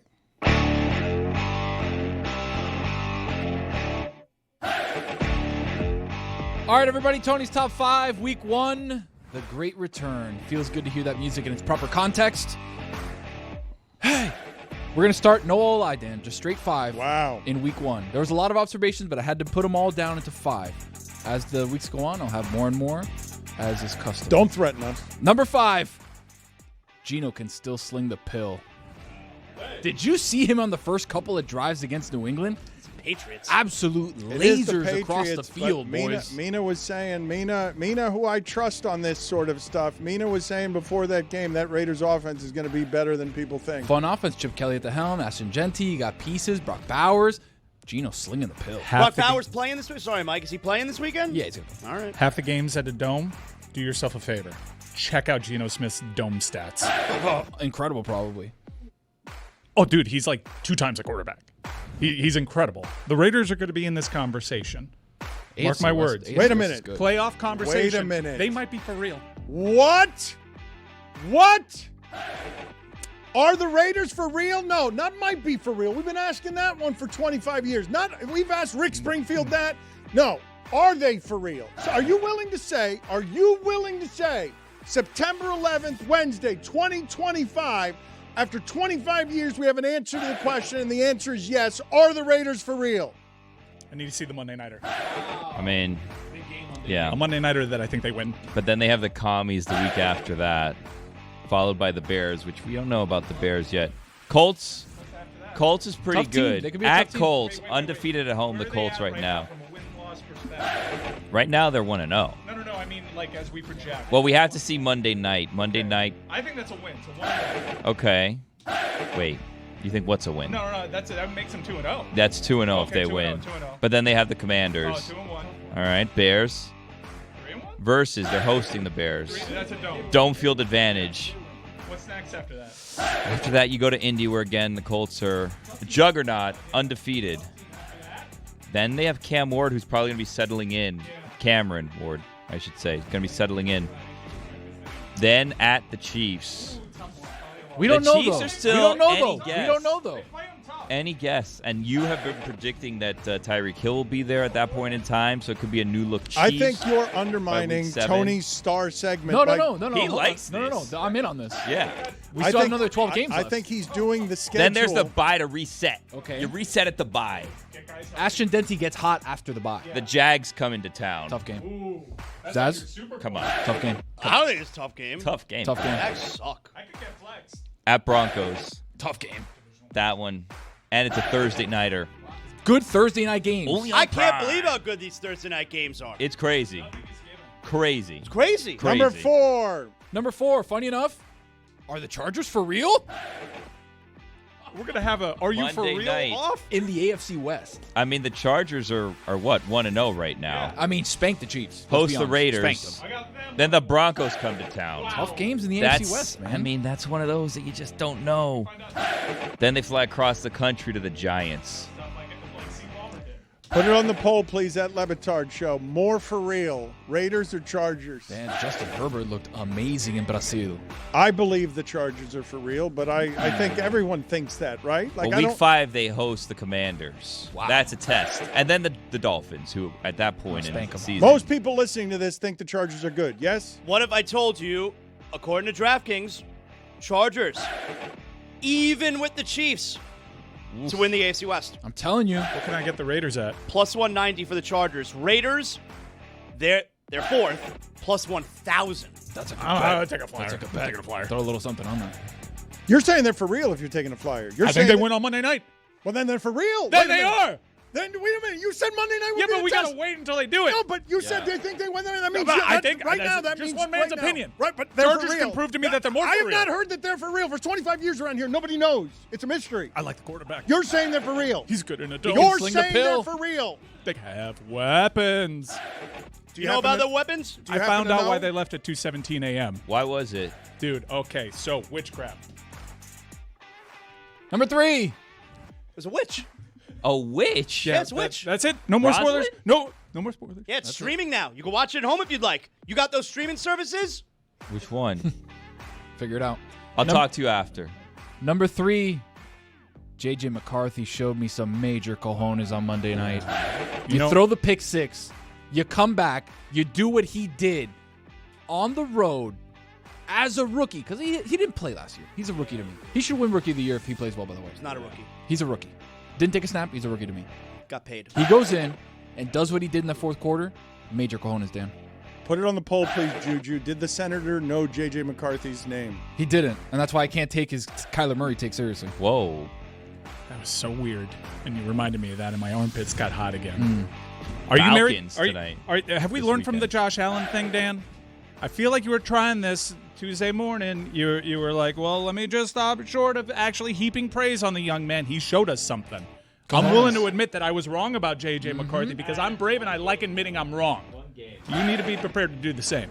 I just am hesitant to think that J.J. McCarthy will be able to put up better stats this year than Sam Darnold did with that team next year. I don't ever expect that from a quarterback who's just starting his career, and I didn't expect it from J.J. McCarthy through the first 3 quarters of that game when it didn't look like he was going to do anything. But then he showed you what he had. And you expected it from Sam Darnold? No, Yeah. I did not expect it from Sam Darnold. Get his All ass. I'm saying is that it's not reasonable to assume that a quarterback this early in his career will put up better numbers than Sam Darnold did. You guys are getting tricked by the fact that it's Sam Darnold. You're like, why can't he be better than Sam Darnold? I'm saying the Yes. numbers Yes. put up by Sam Darnold last year were numbers that made me feel like that wasn't Sam Darnold. How many Which times? is why they could be J.J. put up Geno McCarthy Smith doing numbers. it. Does Kevin O'Connell have to show you who he is? More. So I'll the tell you answer what. is yes, you're going to be indignant and stubborn the rest of your life. Sunday night, he's got a shot against the Falcons.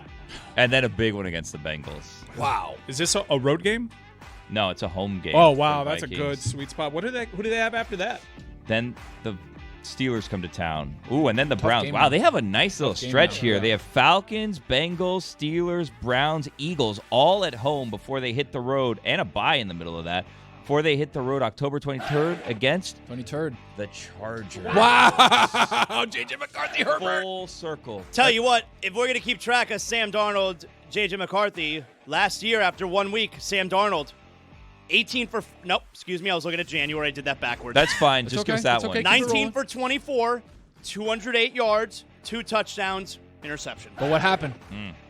What do you mean? What happened in that game? They won the game. Against who? Giants. What was the follow-up for? It seemed Well, like he, you were headed he somewhere. thought he was going to prove a point. No, He asked because a I useless remember question. It came with a useless answer, and then he was stumped. I remember them beating the 49ers in a big game, but I think that was week 2. That was week 2. That was right there, Dano. Yeah. But Dano, the answer point the is, question. JJ McCarthy's numbers bigger after 1 week. That's what I'm saying. And Dan, did he show you what he had? Did you see his cojones? Yes or no? What was that 18 for 40 you were going to give us? That was the playoff game. That was a bad job on me. Hey, 18 for 40 sounds bad. At least Looking at that upside down. At least someone in that studio can admit when they're wrong. I like it. Ray Exactly Hudson, right. call it a day tomorrow. Number 2. Packers seem to be a unit. That's what I like about you. You say things that no one else is saying.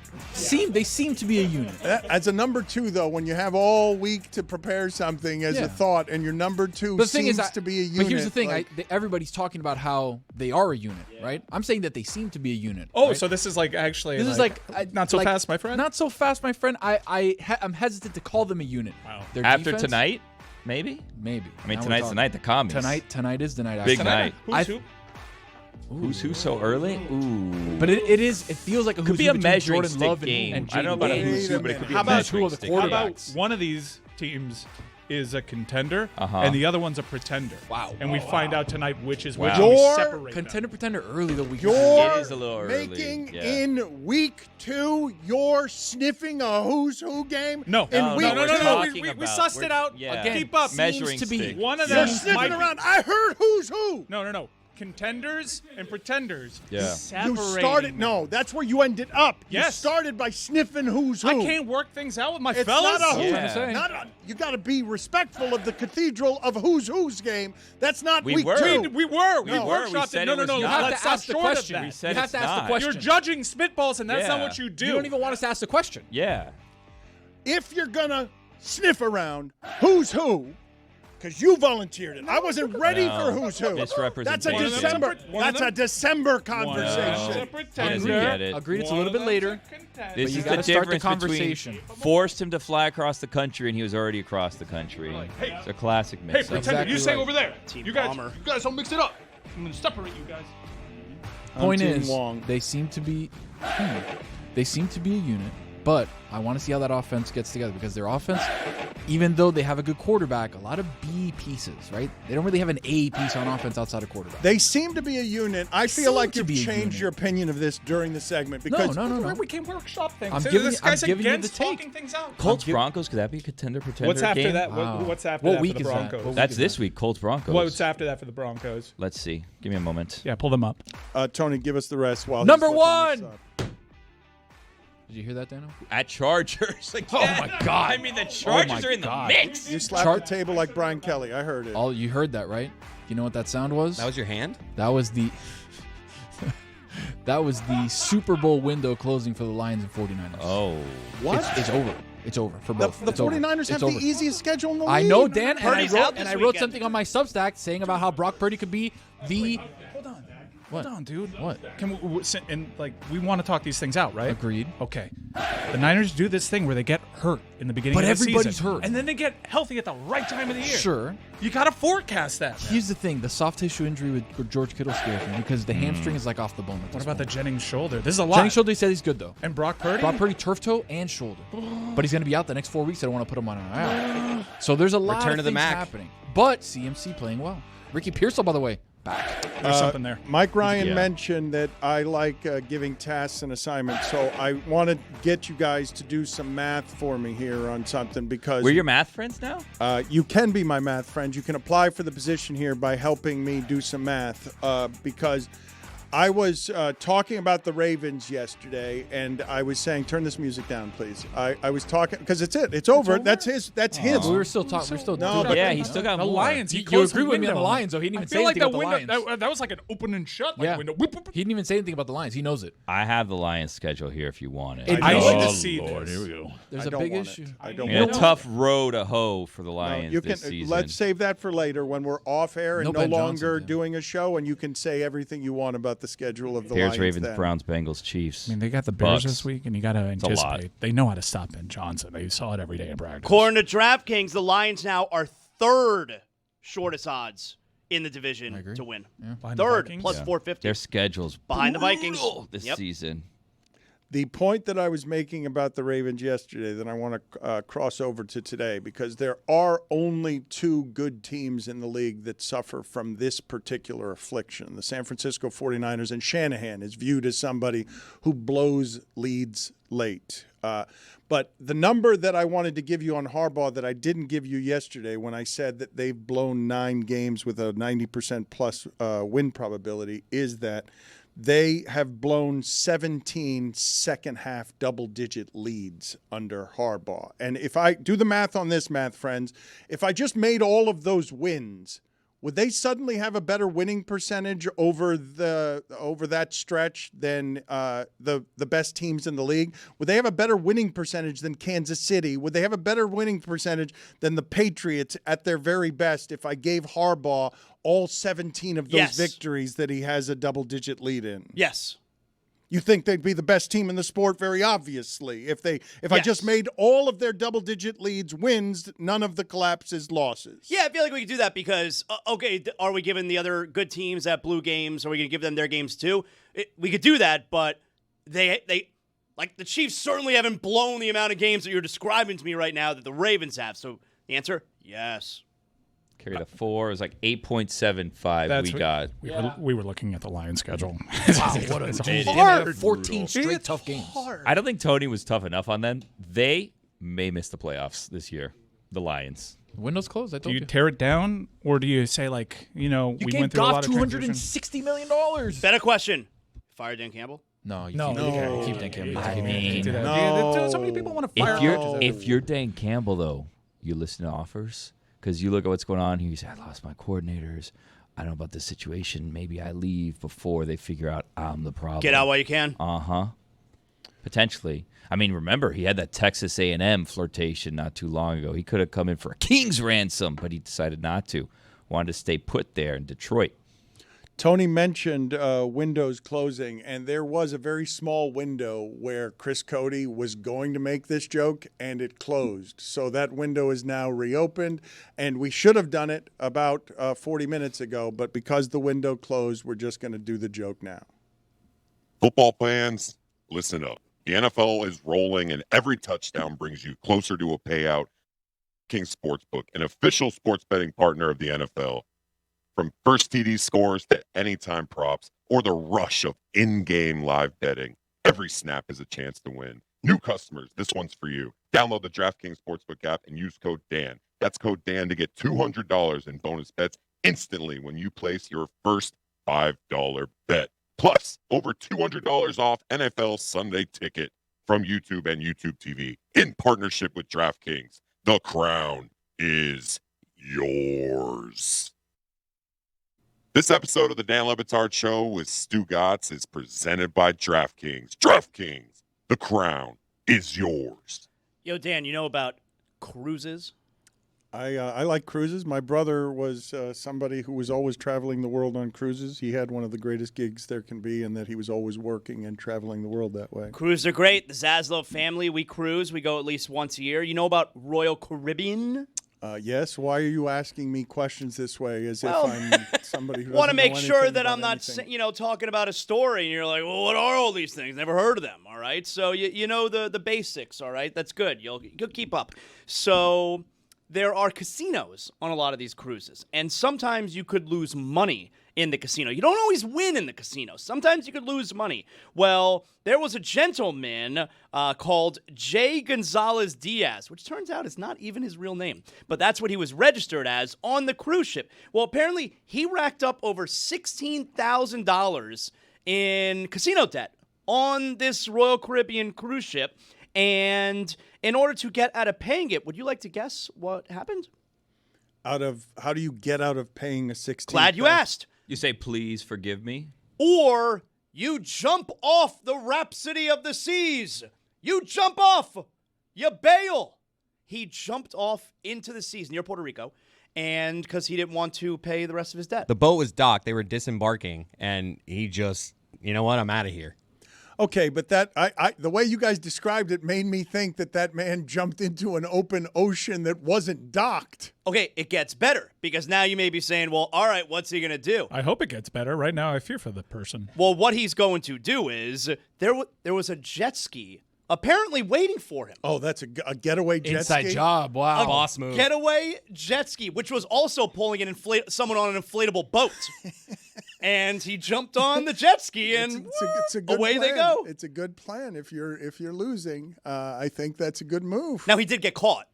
Well, yeah, I imagine that the authorities might be able to catch up to a jet ski. Because usually when you gamble, you got to put the money up front. On cruise ships, they give you this room key that turns into like a little credit card, and all of a sudden, I'm chasing the whole week. I'm not going to say I've come close to jumping off the boat, but I've gotten to the end of a cruise before where I'm worried about the total that I'm looking at. Now, he told them one name. He gave them his passport after he was captured, and they asked him the investigators, they asked him what his real name is. And his response, Dan, was, quote, "If you guys were good at your job, you would know that." He's not wrong. He's right about that. This story that you were telling me as you went through the very remedial basics of what cruise ship gambling is. Well, you may not have been able to follow along if I didn't confirm what you know. Yeah.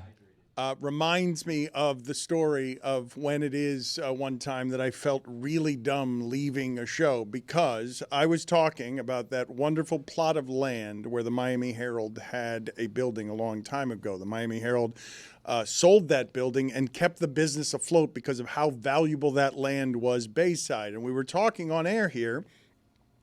And I was saying how a Chinese ownership group that wanted gambling to come to Florida had bought that land and they wanted to build a casino on that land.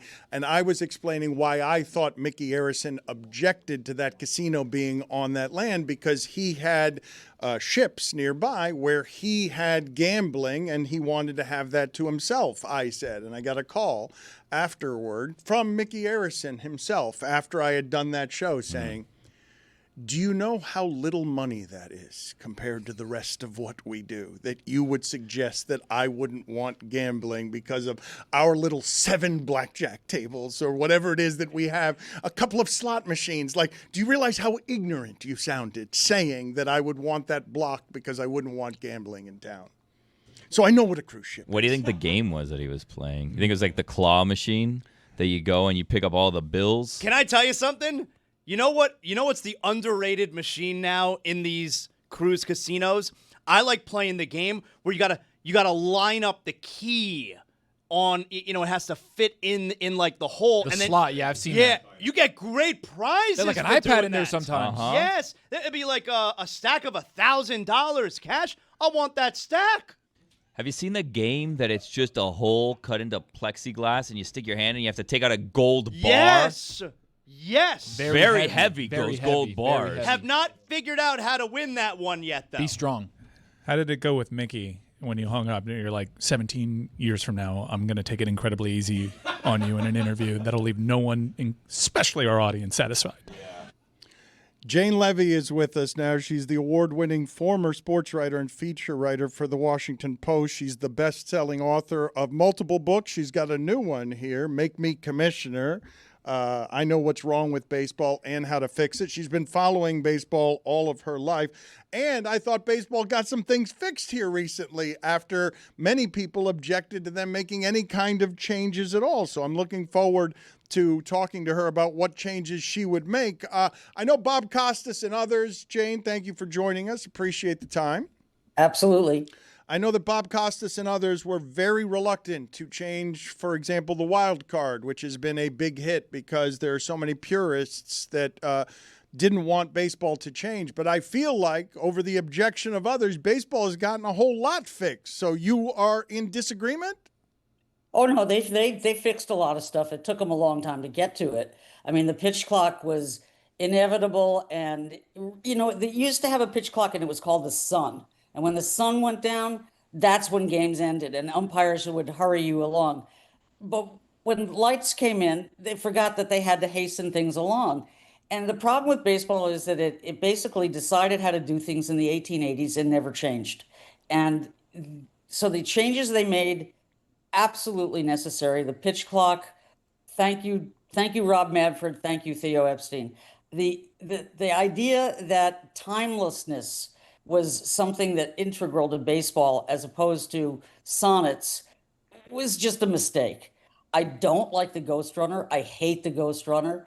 I think, as some of the old-time managers will tell you, if people were taught how to steal a base the right way, they wouldn't have needed to change the geometry that Red Smith, my hero, said was, the closest thing to godliness. It's not, the extra 4 inches changes that 90 feet thing.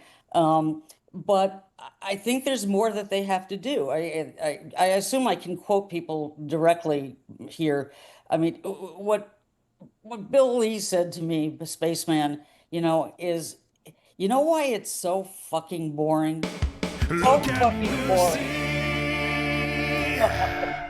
Why was it boring? It was so boring because everybody knows what's going to happen. Somebody's going to hit a home run and somebody's going to strike out the side in the 9th inning. It's become far too homogenized and predictable. And so while, yes, the pace is better, the games are shorter, thank you, it's still flat because 3 true outcomes, the walk, the strikeout, the home run, still decide a third of all games. And because for the last 7 years, strikeouts have outnumbered hits. So they have some fundamental things that they need to change still, none of which is going to be easy. That's why you need me. Put it on the poll, please, at Le Batard Show. Did you like it better when the pitch clock was the sun? Because that is something. The timelessness of baseball. It's funny to think in the modern age, baseball's actually been better at changing than the other sports recently. They were ahead of the whole media game in terms of owning their stuff in a way that was progressive. You stand where, Jane, on the worst of all the changes? You think the Ghost Runner is the worst, or is there something else that makes you angrier than that? No, Ghost Runner really gets me. Really, really gets me. Look, I know, looking at your screen and listening to the last bit, and knowing that my grandfather was a bookie and a rum runner who serviced the polo grounds. I'm not exactly moralistic about gambling, but you can't say for 100 years, we're the team, we're the sport, we're the Hall of Fame that's not going to tolerate gambling, and then turn on a dime and not expect there to be trouble. I mean, the fact that the top closer for the Guardians has been suspended, the fact that players are getting death threats because they struck out 5 people and not the 4 that whatever better wanted them to strike out. I mean, it's courting danger in baseball. And so I have a plan. Isn't that what politicians say? I have a plan. My plan would be, they really didn't have any choice once the Supreme Court legalized gambling in 2018 to go along with it. But why can't they take some of that money that they're making off selling their data and disseminating it to sports books and buying a piece of Sports Radar? Why can't they use some of that to fund what is desperately needed here? The same kind of inner city training centers that they've all built in the DR. Why can't they give American Black kids or Hispanic kids or even disadvantaged white kids a chance to learn the game the way those kids get? Don't they still do John Young's RBI program? Is that not something they do, or is that just eyewash? I think that's minimal. Make me commissioner. I know what's wrong with baseball and how to fix it. What would you say is your best idea in here? The one that would really wow people? Well, somebody said to me not long ago, no offense meant, but you're not going to live that much longer. We need a new generation of fans. My best idea, the one that everybody likes, is let all kids age 10 and under in free. Fill up those swaths of empty seats in the upper deck. That's a good idea. Great idea. That's good. That's good. That's real good. That's real good. Jane, can I run an idea by you? Yeah. Sure, please. What would you say is the third or fourth most exciting play in baseball? Third or fourth? Not Yeah. He's a. Well, no, hold on a second. Hold on a second. I'm just trying to get. Yeah, I'm not going to say play, the. Okay, Yeah. squeeze play, stealing home, a triple. Uh-huh. And somebody who with an actual outfield arm who could throw said runner out at third base before he achieves a triple. The triple is not better than Okay. the robbing of a home run. That's what I was getting to. So let's say the fifth is robbing a home run, right? So what if we increase the odds of robbed home runs by doing something, some people might think is a bit extreme, like replacing the warning tracks with trampolines so that you can run, jump onto the warning track, and rob more home runs. That would be a more fun game, wouldn't you agree? But, Jane, there will be a ball pit on the other side of the wall for a safe landing. For safety purposes. So you're going to hate this one because it's antithetical. Yes, I know fans like to see guys bringing the ball back over the fence. However, it's becoming as ubiquitous as home runs. It is. Is that I don't bad? even look up. I don't look up anymore when somebody hits a home run. Big schmear, as my grandmother would have said. My idea is to put plexiglass walls 18 feet high along the outfield walls so that, think of this seating there. Think of what you could get for a seat to be on the other side. It's got like a hockey rink. Yeah. On the other side of that glass when Aaron Judge goes barreling into it. Okay? It eliminates cheap home runs. It increases doubles and triples, which is what fans say they want to see most. And it makes them develop players with actual skills in the outfield, which no one has right now, to wit, my Yankees last year. So should we put clear padding just so that you could still see through it, but there's safety involved? Yeah. Okay, great. What would you say is your most controversial opinion in here, Jane? The one that's got people yelling at you? Well, nobody's yelled at me yet, but okay. I want to reconfigure the pitching staff. I think that watching a starter go 5.2 innings, which is what the average is now, is incredibly boring, and watching a parade of guys come in to throw 100 miles an hour and tear their UCLs as quickly as possible is also boring. I want to see matchups between aces. I want to see whether Clayton Kershaw was going to beat Bumgarner in their 12th encounter. There were only 11 before Bumgarner retired. So what I would do is make the pitching staff 15 guys and have a healthy scratch list, as in hockey. So you take your starter from the day before who's not going to throw the next day, and you put 3 other guys there, and you say, take care of your arms for a couple of days. These relievers they're fried by July, and then everybody's busy scouring the waiver wire to see who can throw who's been just released from some other team whose relievers are shot. It's boring. It's absolutely boring. Let's give baseball a chance to have the parts of it that were so good be relevant again. I mean, why was Clayton Kershaw taken out by Davey Roberts after throwing 7 innings in a perfect game? Because they had to worry about his arm. But there's what A.J. Ellis, his catcher, always called for years at the Dodgers, called situational dexterity. There's no exceptions made. It's by the book, it's by the odds, it's by the analytics, and it has ruined, it has broken all the narratives that baseball used to tell, which were the best part of it.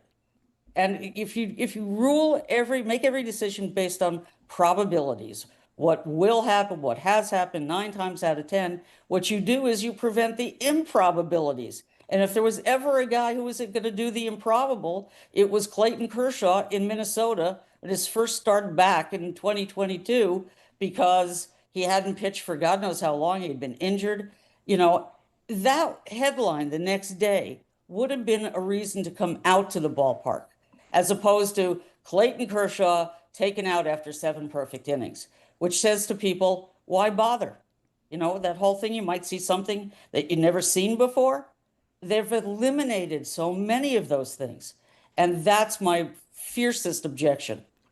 The name of her book is Make Me Commissioner. I Know What's Wrong with Baseball and How to Fix It. She's been covering baseball all her life, and I love talking to baseball people who really get into the minutia of the numbers and asking them some form of the following question that will give you plenty of time here to filibuster in your thoughts, because it's a difficult question. I'll give you some music, too, in order to give you time to think about what I'm about to ask you, which is your favorite baseball stat. And the reason I say this is to give you time to think. My favorite recently has been that if you take away all 7 of Barry Bonds' MVPs, all of the stats from those 7 seasons, all of them, he'd still have 400 home runs and 400 stolen bases, which no other player has ever been able to do. If I take away all his MVP seasons, give me the stat of the day music so that somebody who's a real expert on baseball can give me her favorite stat of all the stats. Start of the day, start of the day. It is the start of the day. Start of the day, start of the day. It is the start of the day. Start of the day, start of the day. It is the start of the day. Start of the day, start of the day. It is the start of the day. You don't like the new music, Mike? You don't like the new music? We've been thinking about it. Me and Mike, every time we hear it, we're like, do you like it? Do you like Chris it now? keeps telling me to keep my opinion to myself, which I feel like that's not It doesn't in the sound name of right. good discourse. It doesn't sound right. Jane, you didn't seem like you were too pressurized by this. You shrugged your shoulders at me. This wasn't even a challenge for you. You know why? You stole my answer. Second best stat. Yeah. I thought you were asking which my favorite metric. You know, all those fun names, UZR, DZR, all that stuff. I actually was going to answer FIP, which was created by Tom Tango, the senior architect of data for MLB. It's fielding independent pitching. And it's a perfect example of how brilliant these guys are and how screwed the game is because of it. So Greinke, it was his favorite stat because what did it do? What does it do? It takes away from a pitcher all the things that they're not in control of, like a bad bounce, like a pebble in the infield dirt, like a left fielder who's a moron. All sorts of stuff is gone, and it distills just what the pitcher did and is responsible for. Great thing for agents and free agency. But what it does is it completely subverts the idea of what it means to be a teammate and to pick each other up after you fall down. And so I have long conversations with Tom Tango about this. I understand that the human mind has a relentless desire to put itself out of business. But if we lose completely the human element, which is what players now refer to as what's missing in baseball, it's just going to be not worth watching, even for me. Jane, what is the most overrated feat in baseball these days? Something that happens that is not impressive. She didn't come close to answering my question, by the way. She said my stat was the best and then talked about FIP. Like, didn't even come close to answering my question. She was dancing. Well, you stole her stat, Dan. Tap dance, babe. I was tap dancing. Babe. You got me. You got me. Put it on the poll, please. Does the human mind have a relentless drive to put itself out of That was business? a bar, by the way. That was a bar. Answer his question, please, Jane. What's the most overrated stat? Feet. Feet. Frankly, at this point, home runs. Wow, shocking take by Jane right there. Schwarber's the home a run. bum. Say it, Jane. Schwarber's a bum. Is Schwarber a bum? She's not going to say Schwarber's a bum. Say he's a bum. Well, come on, guys. I mean, that you can hit 4 home runs in a real game, great. The fact that people went nuts over doing it off batting practice slop at the home run derby made me nuts. I mean, really? Is that what it's come to? I understand why they do it. It's one of their most valuable properties. People love it. That's great. But come on. It's just like 2/3 of the game are missing. Whatever happened to the alleys? You know, the alleys. Yeah, Exactly the right. alleys. What Right. happened to the alleys? Billy was in one of those on the phone when the police pulled him Yeah, it over was an the other accident. day. Jane, just say it. That Ohtani 50-50 game, overrated, right? That 50-50 game, ridiculous. End of the game, I mean, geez, 50-50 game would be impressive. No, the game that he got the 50-50 in, where he had Yes. the 10 RBI, he had the 4 home run. I mean, the last couple pitches, But ridiculous. let me ask you a question, Yeah, okay? My ask turn me. to ask. Ask away. So I saw him pitch for Probably 25 Glass pitches. now. Jeez I Louise. saw him at Glass, did the 3.2 innings in Baltimore the other night. You know, here was a guy who basically said the old-fashioned thing, you know, send me in, coach, right? Put the ball in my shoe, which Dave Roberts did not actually do. But he stepped forward and he said, he's old-fashioned in that way, which I love about him. And I was sitting right, you know, in the press box, which is no longer going to be the press box in Baltimore because they're making a party space, which tells you what the priorities are. But I watched him throw 11 100-mile-an-hour pitches in 3.2 innings, and they look effortless for him, right? I mean, it's a thing to behold. But I actually asked Dave Roberts, you know, should anybody want to pitch for the Dodgers right now? Look at what their rate of attrition has been in pitching this year. It's not just them, mind you, but they've had the Yankees have had more money sitting on the IL for pitchers. The Dodgers have had more people sitting on the IL who are pitchers. It is, you know, you're taking your life in your hands. And if I were Ohtani, I would say, you know what? I've done it. I've shown I can do it. He's had 2 Tommy John surgeries already. Tommy John, in an internal brace. I understand. Dave said he wants to be the guy that shows that he can throw in a World Series game and hit in a World Series game. Yes, that is legendary. But wouldn't it be okay to say one side of that is enough after doing that? I'd rather have him around to see for the next God knows how many years, you know, running the bases and hitting the way he does, than have him do both. Jane, we appreciate your time, appreciate the book. Make Me Commissioner. I know what's wrong with baseball and how to fix it. Clearly knows a ton about baseball. Please join us more. Yeah, can we she love replace you. Jeremy? But it's also a bit of a fraud. Hey, I'm game. I'm here. Hey, did you see my ball, by the way? No, let me see it. Whoops. Yeah, you got it. Close. Okay. The other way. To the right. To the right. You're right. You're right. No, you're right. No, you're right. Or maybe down.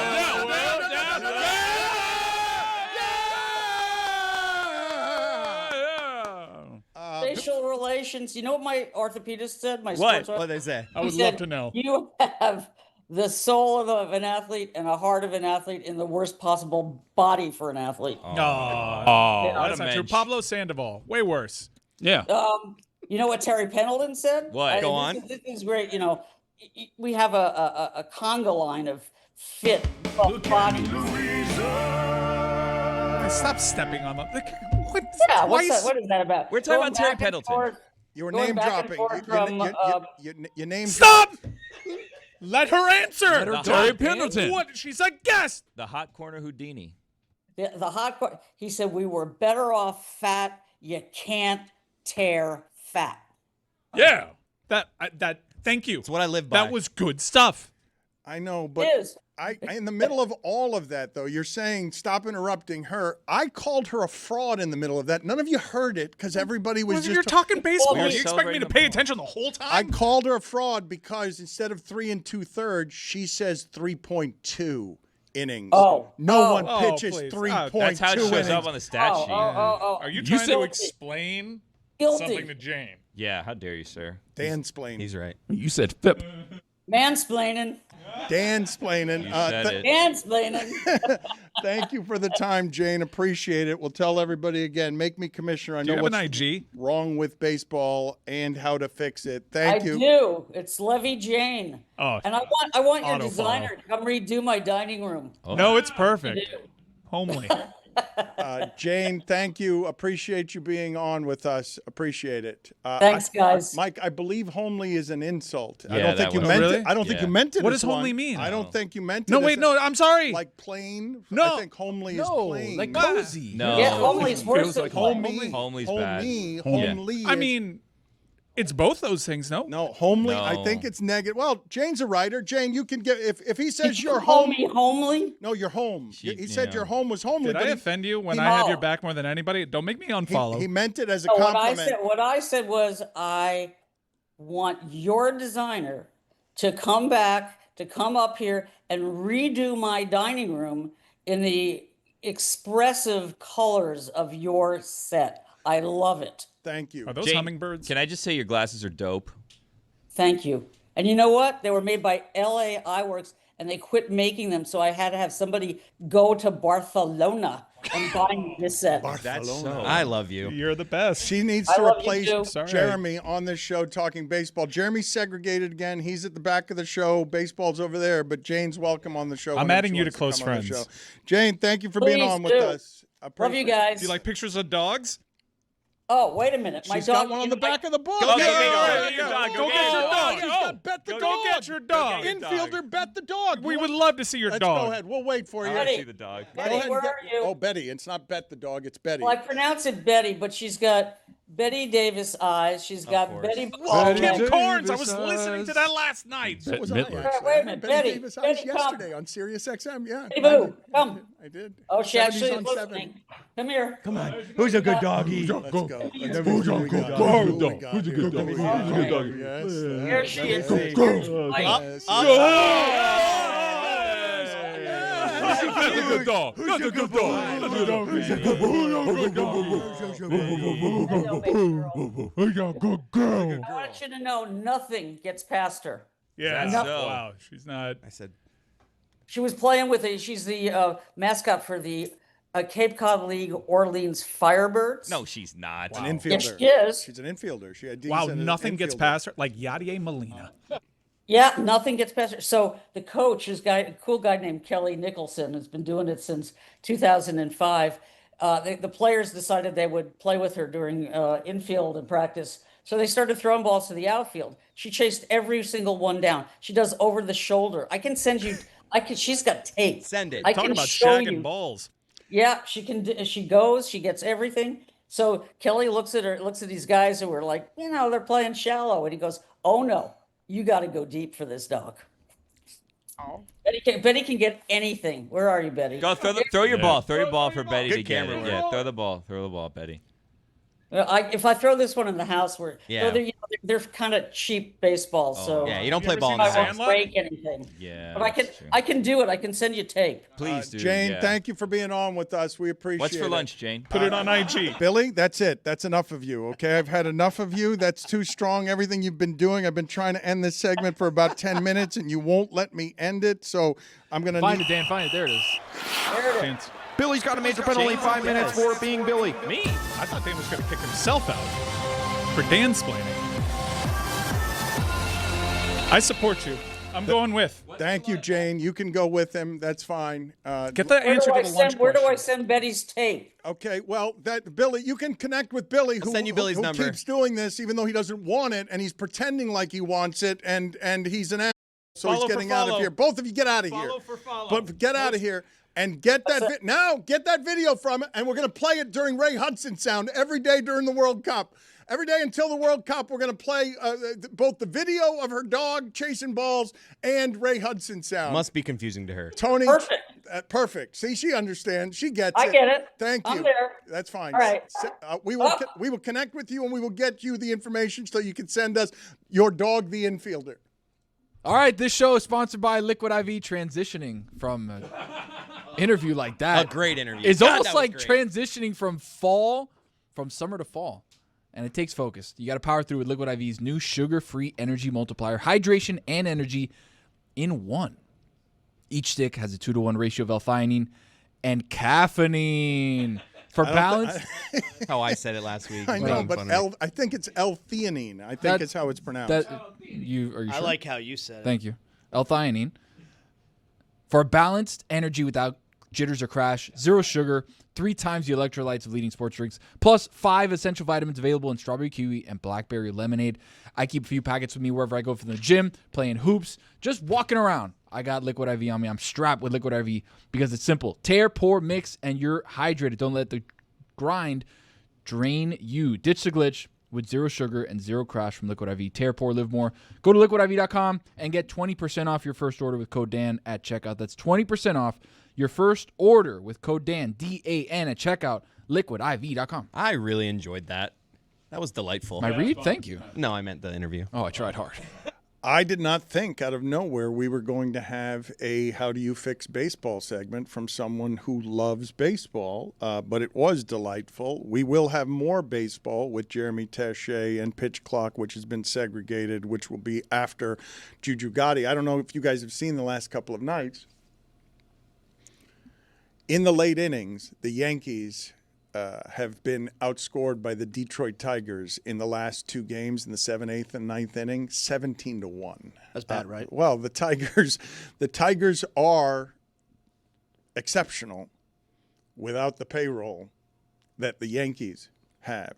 The Dodgers are hanging on at the top of their division, but the Padres could have beaten them in a series last year and could beat them again in a series this year because the Dodgers, I remember, I'm going to say, whenever we were at 30 games from the end of the season, the Dodger over-under for the season, I've never seen anything like this before because of where their payroll was, because they won the championship, because they've got all the players, because Mookie Betts has 5 RBI last night, and they don't need Mookie Betts. The Dodgers over-under on the season was 104.5. And with 30 games left in the season, they would have had to win all 30 of them to get to 105. The Dodgers don't look like what you thought they were going to look like this season, but I can't get anybody around here to talk about baseball. And another thing I can't get anyone around here to talk about, we've been talking about Jake Paul in boxing. We've got a monster fight this weekend, okay? Canelo, Terrence Crawford and Canelo. Crawford coming up undefeated, 3 weight classes to fight Canelo. In boxing in my lifetime, there's really been only one time that it's not about the heavyweights, and it's when Marvin Hagler and Roberto Duran and Sugar Ray Leonard and Tommy Hearns were just great fighters. Floyd Mayweather is in an argument here recently with Mike Tyson over the greatest ever. Floyd can't be the greatest ever, even though he wins all the time, because it was all about defense, and nobody watches these fights to not see people get hit. The heavyweights and the big boys are always the ones that dominate the conversation. However, this fight, if you care about combat sports, Canelo not having to come down at all and making Crawford come up 3 weight classes to fight him is super interesting. And a lot of people who love boxing are going to be watching this on Netflix as Netflix gets into the live sports game, and you essentially get this fight for free, and you never get Canelo. Canelo doesn't fight for free. That's not how that one works. But Canelo specifically, when you get the race wars that boxing are, traffic in, black guys against Mexicans is the one that is the most trafficked in, and this one's going to be a monster this week. It's going to be an incredible fight, Dan. Like, this is a fight that you look at, and there's been a lot of fights in boxing where, outside of like these big fights with Usyk and with Fury, like there's guys that are in their prime and there's guys that are legends, and like Bud Crawford versus Canelo is going to be a monster fight. Canelo, I would say back end of his prime, right? I don't think you can call him his prime right now. No, still an excellent fighter. But what you can say though, the thing that you can say though, now that Floyd and Pacquiao are done, is these are the 2 fighters of this era. Like these are the 2 guys you're talking about dominating an era. I can't wait for this fight.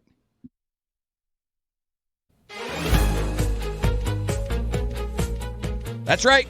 It's Thursday Thunder, and it's presented by DraftKings. DraftKings, the crown is yours. Juju, what up? What up, y'all? Another 2 for 3 last week, man. 2 for 3. Put that on my tombstone, man. 2 out of 3 ain't bad, man. But this week, we riding this ship, baby. Tonight, I'm going with Thursday Night Football, and I'm starting with my dog, Joshua Jacobs. Anytime touchdown scorer, my boy. Lock him in. He's got a streak, right? What would this be? How many games straight? 9? Yeah, 9 or either umpteen. I forgot what the stat said. I think it's umpteen. Umpteen. But not next leg, I'm going with Noah Brown over 22.5 yards tonight. That Packers defense looking good. And Jaden Daniels, he gonna have to come up with some things tonight. And we all know what he usually comes up whenever he has little to no options. Oops, there's Noah Brown downfield, touchdown. I'm going with Noah Brown, and I gotta clear my throat. $2. Last leg, still there. Last leg, I'm going with my dog Jacory Krosky Merritt for over 10 rushes tonight. Man, they're going to need him. They're going to be in the trenches all night. I'm not sure how many yards he going to get, but he going to be toting that rock tonight. Lock it in. Thursday Thunder. I see y'all. The boy Bill.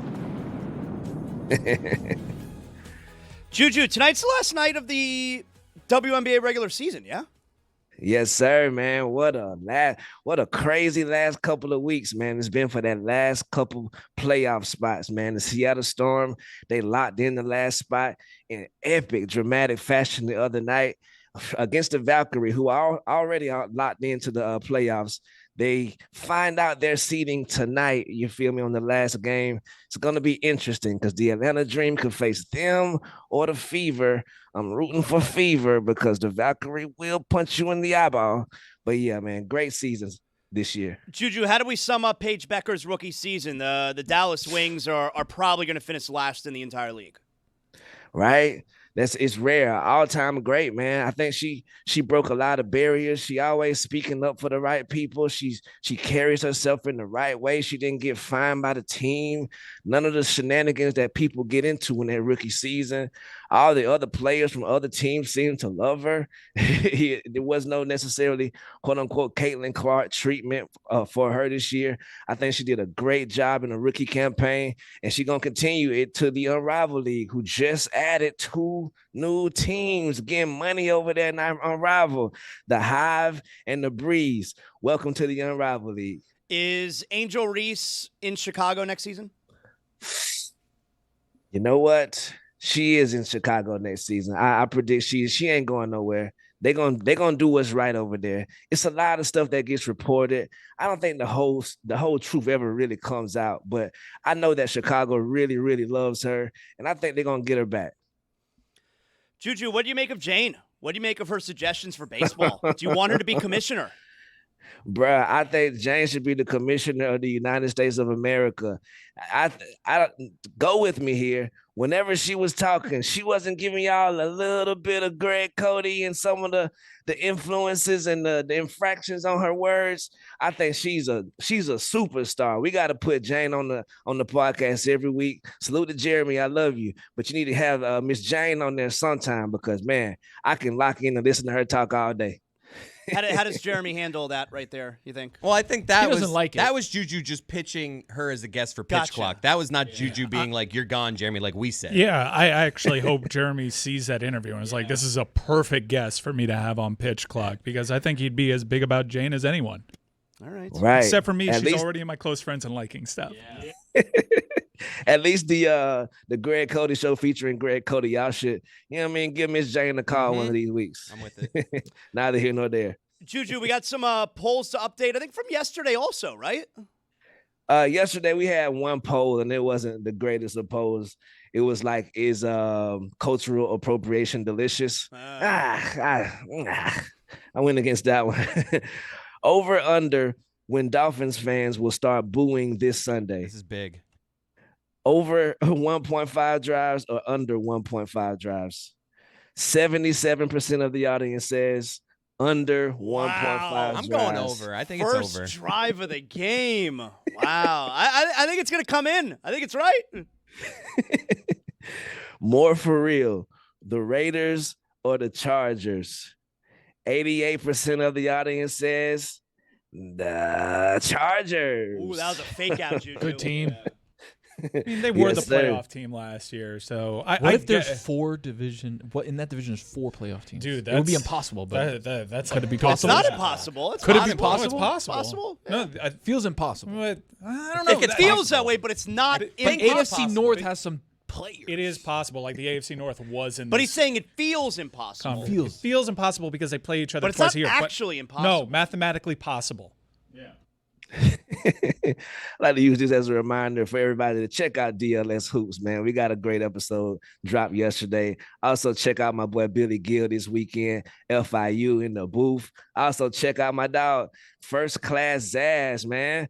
On the road again. Where you at this week, Zaz? Yeah, baby. Glad you brought that up. I'm flying out to Knoxville tomorrow. Hey. Rocky Tennessee, Georgia. I've never been there before. It's awesome. Huge I've been there. SEC It's awesome. matchup.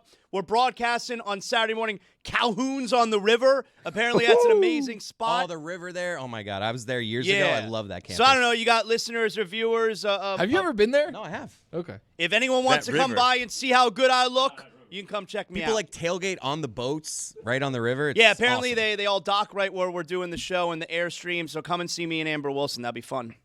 Yes, sir. Did the senator know J.J. McCarthy's name? 93% of the audience says no, he did not. Damn. Yeah. He knows ball, though. Yeah. Last poll. Did you like it better when the pitch clock was the sun? 52% of the audience says yes, they did, and those are your polls. That's a shocking result.